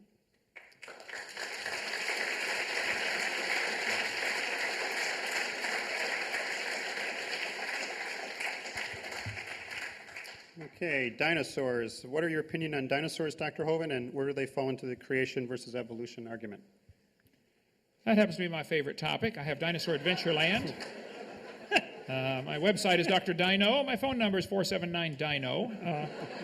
I have dinosaurs on my tie. I'm sick and tired of the evolutionists using dinosaurs to teach kids that they lived millions of years ago. The fact of the matter is that they were called dragons all through history. The word dinosaur was just made up in 1841. These creatures have always lived with man. There are thousands and thousands of legends and cave drawings and artwork, and video number 3 on the table back there covers all that. Dinosaurs have lived with man all through history. They simply called them dragons. The Bible says before the flood came, the people lived to be 900 years old. Well, reptiles never stop growing. Even today, they don't stop growing. Most species don't. So in the pre-flood conditions, the reptiles would grow to be gigantic. They were dinosaurs living with Adam and Eve. Then Noah took them on the ark. Probably babies. Just be sure to get a pink one and a blue one. And after the flood, people killed them, and all through history there are stories of people killing dragons. And there could be a few still alive today. There have been thousands of sightings like Loch Ness Monster, Lake Champlain Monster. A dead one washed up on the beach in California, 1925, a dead plesiosaur. Fishermen watched it get killed. There are pictures on my website, and I have them here, but I don't have time to get them up because I have 7,000 slides. So if you'd start asking the questions in the same order that I have the answer, it'd be a lot faster. Will do. We need to have live internet and just Google ready to go. Okay, there's my answer.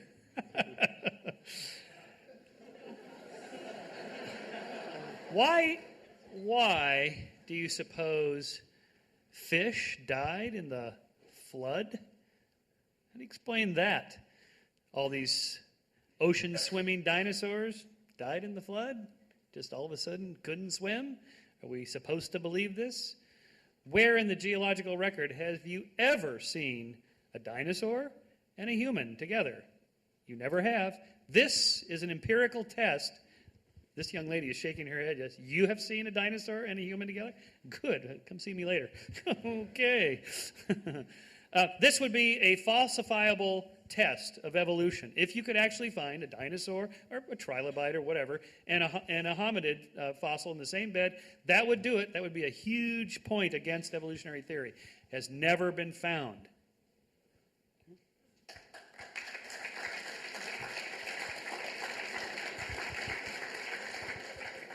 Okay, Dr. Shermer. Regarding bird evolution, is there any living or fossil evidence that a leg became a wing and a scale became a feather? Yeah, good question. There's actually a fair amount of good evidence now for the evolution of birds. from dinosaurs, and the transition from scales to feathers, and the transition from walking limbs to flying limbs. It operates in principle with the slide I put up with each part has a particular function that served some other purpose that in the end got co-opted for a different purpose. And the wing is a classic example, almost surely was once a thermodynamic regulator, a heat regulator, which then gets co-opted to use for something else later. Therefore, a half a wing has some purpose. In terms of the fossil record, it's pretty good now. We actually have quite a few transitional fossils from dinosaurs to birds. And there's a number of paleontologists that think today the dinosaurs are still living, not as dragons in the Bible. By the way, where are the unicorns that are referred to in the Bible? Where are those, either in the fossil record or today? I'd like to see one of those. Another one of those interesting tests that continues to get failed. So in terms of the paleontological record, it's pretty good. We have to remember that most beasties that die get eaten. They don't fossilize, hardly any fossilize. So it's an amazing fact that we have so many fossils that we do. It's an embarrassment of riches. Okay, I disagree strongly. Every one of the so-called evidences for dinosaurs turning to birds have been proven wrong. Archaeoraptor was listed as proof for evolution, the missing link. National Geographic, breaking news, we found the missing link. A couple of months later, oops, we got fooled. Some Chinese guy glued a bird tail on a reptile and sold it for $80,000, and the Smithsonian bought it. There's a Chinese smuggler that brought it in, a great embarrassment to modern paleontology from USA Today. We can go all day about that. The tail was added by an entrepreneurial Chinese farmer. Yep. Which one you want to talk about? Archaeoraptor, the little dino fuzz, they call it. We got plenty of stuff on that. Video number 4, folks. You need that one.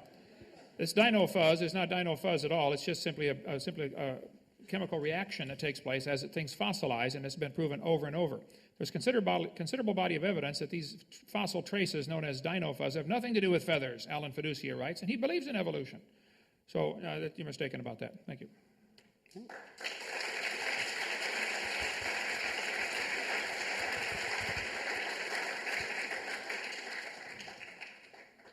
Question for Dr. Hoven. How do you account for most people's belief that the Earth is 4.6 billion years old, carbon dating, radioactive dating, potassium argon dating? Go ahead and put the screen up there while I've got it here. This is the California's Nessie washed up on the beach. California, I told you about earlier, had a neck 20 feet long. Everybody said it was a plesiosaur right up here in California. As far as carbon dating, anybody who believes carbon dating works doesn't understand the problems associated with it. And it's not true to say the majority of people believe in evolution or believe the Earth is billions of years old. The majority of Americans do not believe the Earth is billions of years old. As far as carbon dating, when it was first invented in 1947 to 53, Willard Libby invented it at the University of Chicago, got a Nobel Prize for it, and then moved to Stanford. In 1949, the lower leg of a mammoth carbon dated 15,000 years old, but the skin was 21,000 from the same animal. Talk about a slow birth. 1963, living mollusk shells dated 2,300 years old. It's not getting any better. That's 14 years of practice with carbon dating. 1970, they said if a carbon date supports our theories, we put it in the main text. If it does not entirely contradict them, we put it in a footnote. If it's completely out of date, we just drop it. 1971, freshly killed seal dated 1,300 years old. 1975, one part of a mammoth is 40,000 years old, another part's 26,000. It's not working. 1981, it's not working. It has never worked. 1984, living snails, carbon date 27,000 years old. One atheist said, well, yeah, we know why that one didn't work. Okay, then how do you know any of them do work? If you know some of them don't work, how could you possibly prove any of the carbon dates are working? You can't. I mean, in a court of law, they'd laugh at you for bringing in carbon dating. 1992, two mammoths found side by side. One carbon dates 22,000 years old, another one carbon dates 16,000 years old. This is not an exact science, folks. 1996, up at Berkeley University, they used two different dating techniques. They found these bones were 53,000 to 27,000. That's a 96% error. This is not science. This is fairy tale stuff. It gets worse with potassium argon dating. You need video 7 for that one.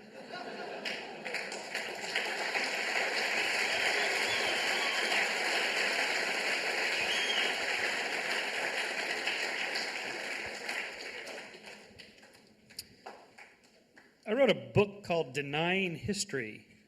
It's about the Holocaust deniers. Here's their reasoning. You know, those Holocaust historians used to say that there were 21 death camps. Now they're saying that there's only 6. See? They're wrong. There was no Holocaust. Holocaust historians used to say they gassed people at Dachau. Now they're saying they didn't gas people at Dachau. See? They didn't gas anybody anywhere. This is the same line of reasoning that the evolution deniers use as the Holocaust deniers. In fact, of course, everybody makes mistakes. Errors and fakes have nothing to do with the large body of knowledge to tell us what's actually true about history and the past. The fakes, by the way, and all these errors were exposed not by creationists, but by scientists, because scientists have integrity, and the science itself has a built-in self-correcting machinery that drives it toward better and more accurate facts. Okay.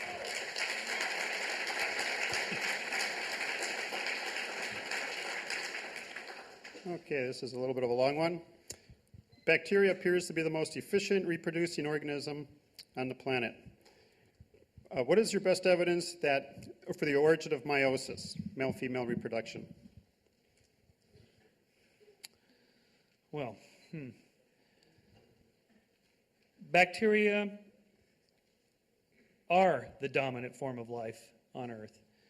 And in terms of how they evolved, reproductive methods has to do with really going back to the beginnings of how monomers turn into polymers, how polymers turn into long protein chains, how long protein chains turn into something like RNA, how RNA starts to replicate into DNA, and so on, into a complex reproductive system as we see in bacteria today. We have a fairly good understanding of this in 2 ways. One, through the vast variety of complexity of life today, where you have from simple to complex organisms, and you can see the historical sequence in the different kinds of reproductive methods that there are, and from simple to complex, how they range. That's part 1 of a historical science. The same way that astronomers know how stars evolve by looking at different stars alive, if you will, today at different stages. The second way is looking at the actual cells themselves and the structures within them. These complex eukaryote cells that we're composed of are actually composed of these very simpler prokaryote cells, which we just call these little structures like mitochondria and so forth, that were once themselves free-floating cells that through this symbiotic process of cooperation then coalesced into these larger structures. And so these 2 ways show us, again, historical sciences are by necessary inferential, from which we have to infer from several lines of evidence. We now know this, again, through these independent lines of inquiry that converge to this same conclusion. Okay, that's a fairy tale, if I ever heard one, because it's here, it must have happened. That's like, the motor slowly evolved to fit into the car, they're like this. This is a misunderstanding and a gross oversimplification of how complex bacteria are. Bacteria are really complex. People say, don't bacteria become resistant to drugs? That's proof for evolution. Well, that's based on a misunderstanding, okay? Dr. Spettner points out, it's based on a misunderstanding, for the mutations that cause antibiotic resistance still involve information loss. For example, to destroy a bacterium, the antibiotic streptomycin attaches to a part of the bacterial cell called ribosomes. Mutation sometimes causes structural deformity in ribosomes. Since the antibiotic cannot connect with the misshapen ribosome, the bacterium is resistant. But even though this mutation turns out to be beneficial for the moment, it still constitutes a loss of information. No evolution has taken place. The bacteria are not stronger. In fact, under normal conditions with no antibiotic present, they are weaker. Example would be if somebody's going through town handcuffing everybody, hauling them off to kill them, and you don't have any arms. They can't handcuff you. So you survive the purge. Well, it might be beneficial for the moment, but it's still a loss of information and puts you back in the population with armed people, and you're going to be at a disadvantage. So no, bacteria, this bacteria are incredibly designed, not evolved. Okay.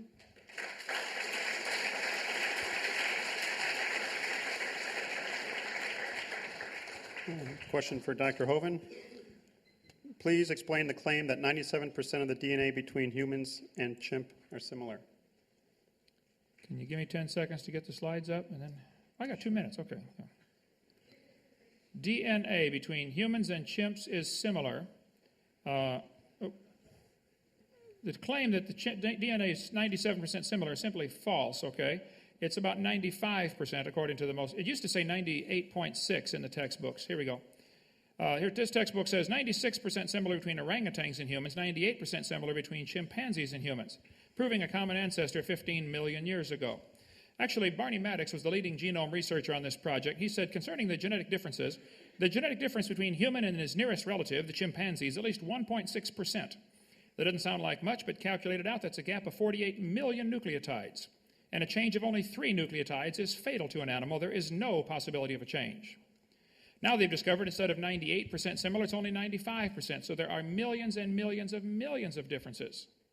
Now, if somebody wants to believe that proves common ancestor, they can believe whatever they want, but that's not common sense. I think it proves a common designer.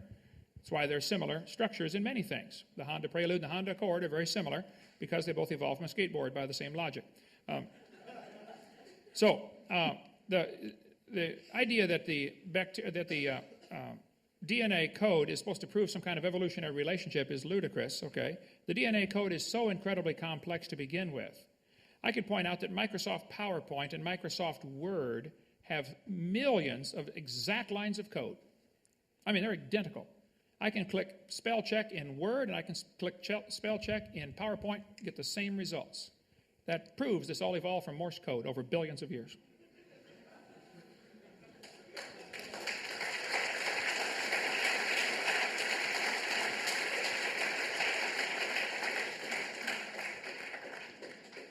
Well, whether the DNA sequence similarity is 98.6 or 95.2 or 97 is, in a way, irrelevant. The number keeps changing because that's how science works. It keeps refining and testing and changing and so on. It's one of the beauties of science. There are no final absolute truths. You're not going to read in Genesis what the number is. It's done through DNA. The DNA sequencing themselves is only one measure of commonality between us and the other great apes, and then us and the monkeys, and us and other mammals, and so on. It's just one measure. There's a whole bunch of half a dozen different biochemical measures of similarity and differences. Then, of course, there's all the anatomical and physiological comparisons. Then there's the fossil comparisons. Again, I can't hammer this point home strong enough. It's this convergence of evidence from different lines of inquiry that leads us to these conclusions. When Vince Sarich first put forth that idea that we are more closely related to chimps because he had this one particular biochemical test, people thought he was crazy. But it is now supported simply because there's so much evidence from other lines of inquiry. Thanks.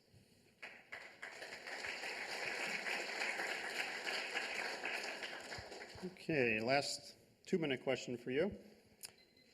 Humans need 11 systems in their body to survive: circulatory, muscular, nervous, skeletal, etc. 11? Was that 11? Yes. Okay. 11. Which evolved first? Which evolved last? Which evolved in between? Or did they all appear at once instantly?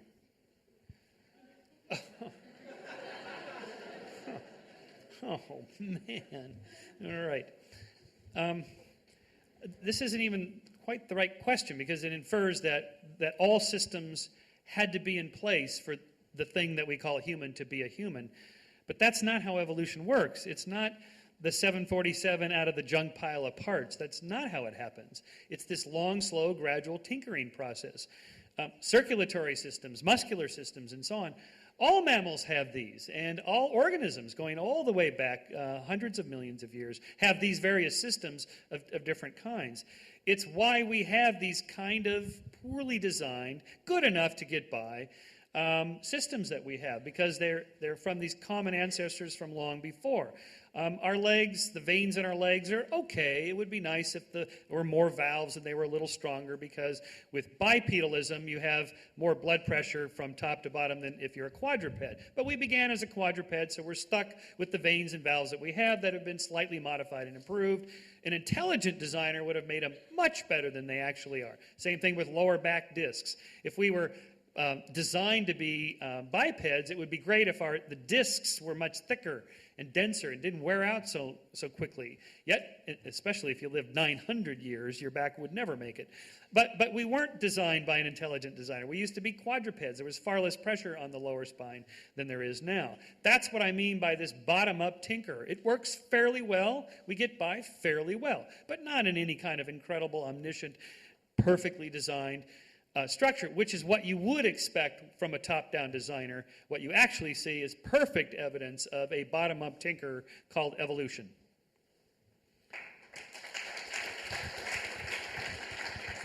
Well, I think much of the problem here is total misunderstanding. In the first place, we are not poorly designed. I think it's an amazing design. I think just one single cell in your body is more complex than the space shuttle, and the average human has 50 trillion cells. So it's ludicrous to say that this all just came about by chance and we're poorly designed. Secondly, poor design is a lousy argument for evolution. Especially when you consider, as I said earlier, we are a copy off of a copy off of a copy off of a copy off of a copy off a copy of Adam. It's amazing we're sitting here talking about it. You take a piece of paper, copy it on the copy machine. Now take your copy and make a copy. Take that copy and make a copy. Do that about 1,000 times and see if you can still read it. Get a computer program, any computer program, make a copy it onto a disk, then copy it to another disk, then copy it to another disk. Do that 1,000 times. See if it'll still run. That's the DNA code that we have, folks. It's incredibly complex. I think the only reason anybody would say this happened by chance and there was no designer is because they don't want to find that designer. The atheist can't find God for the same reason a thief can't find a policeman.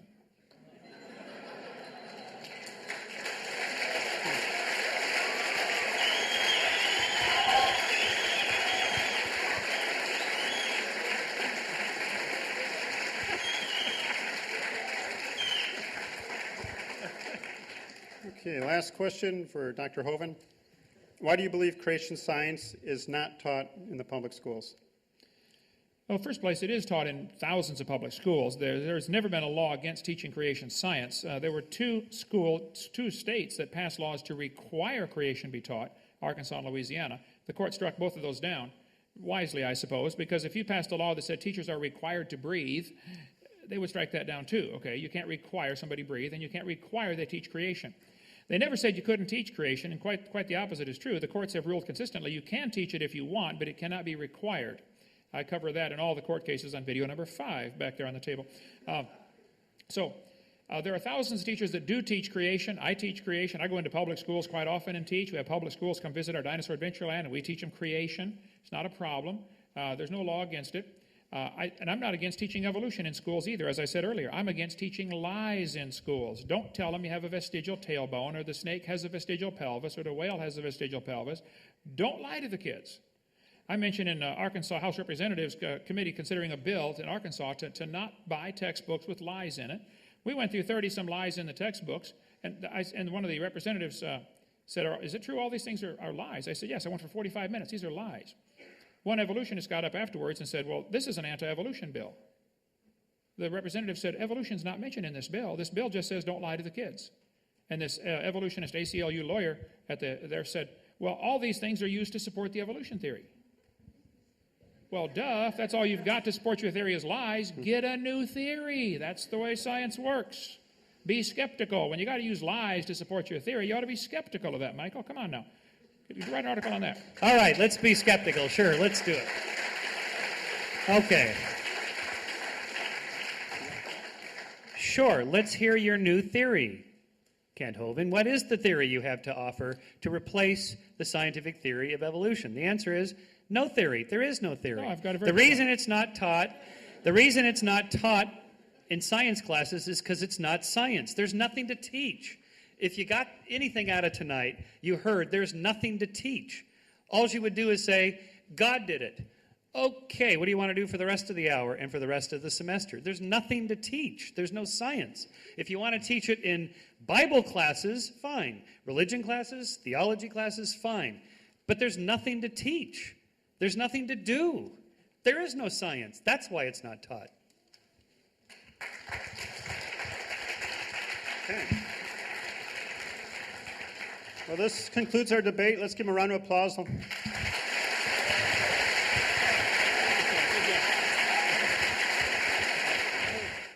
We hope you've enjoyed this video series on creation, evolution, and dinosaurs. Much more important, though, than knowing all the truth and facts about science is to know the truth about whether you're going to heaven or not. If you've never trusted Christ as your Savior, let me explain quickly what you need to do to go to heaven.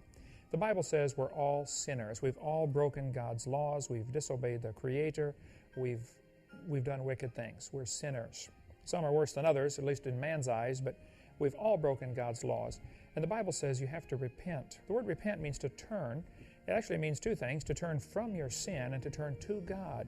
God's looking for a change in your attitude where you say, Lord, I don't want to do wrong anymore. I'm sorry, I've offended you. I want to do right. And you turn from sin and you turn to God and say, God, would you please forgive me? Would you save me? The Bible says in Romans chapter 3, verse 23, that all have sinned and come short of the glory of God. You need to admit you're a sinner. Number two, the Bible says in Romans 6:23, the wages of sin is death. We deserve to die and go to hell because of our sin. But Jesus died for you. He loves you. He wants you to come to heaven. And anybody that will ask Him for the free salvation, God will give you the gift of eternal life. It says in Romans 6:23. It's a free gift. And it says in Romans chapter 10 and verse 13, whosoever shall call upon the name of the Lord shall be saved. If you would just call and say, Lord, I'm a sinner, would you please forgive me? And ask Him. He will give you that free gift of eternal life. Why don't you just pray with me right now, and you could receive Christ as your Savior. There's no magic words. God's looking at your heart. But if you could say this and mean it, God would forgive you. Just say, Dear Lord Jesus, I know that I'm a sinner. I've broken your laws. I'm sorry. Please forgive me. Please apply your blood to my account. Forgive my sins and take me to heaven. In Jesus' name, amen. The Bible says if you call upon the Lord, you shall be saved. So if you've asked the Lord to save you, He promised He'd save you. Now your job is to grow. Read your Bible, pray, get involved in a good Bible-believing church, and begin to grow to be a good Christian. Thank you so much. Call or write if we can be any help at all. We'd be glad to help.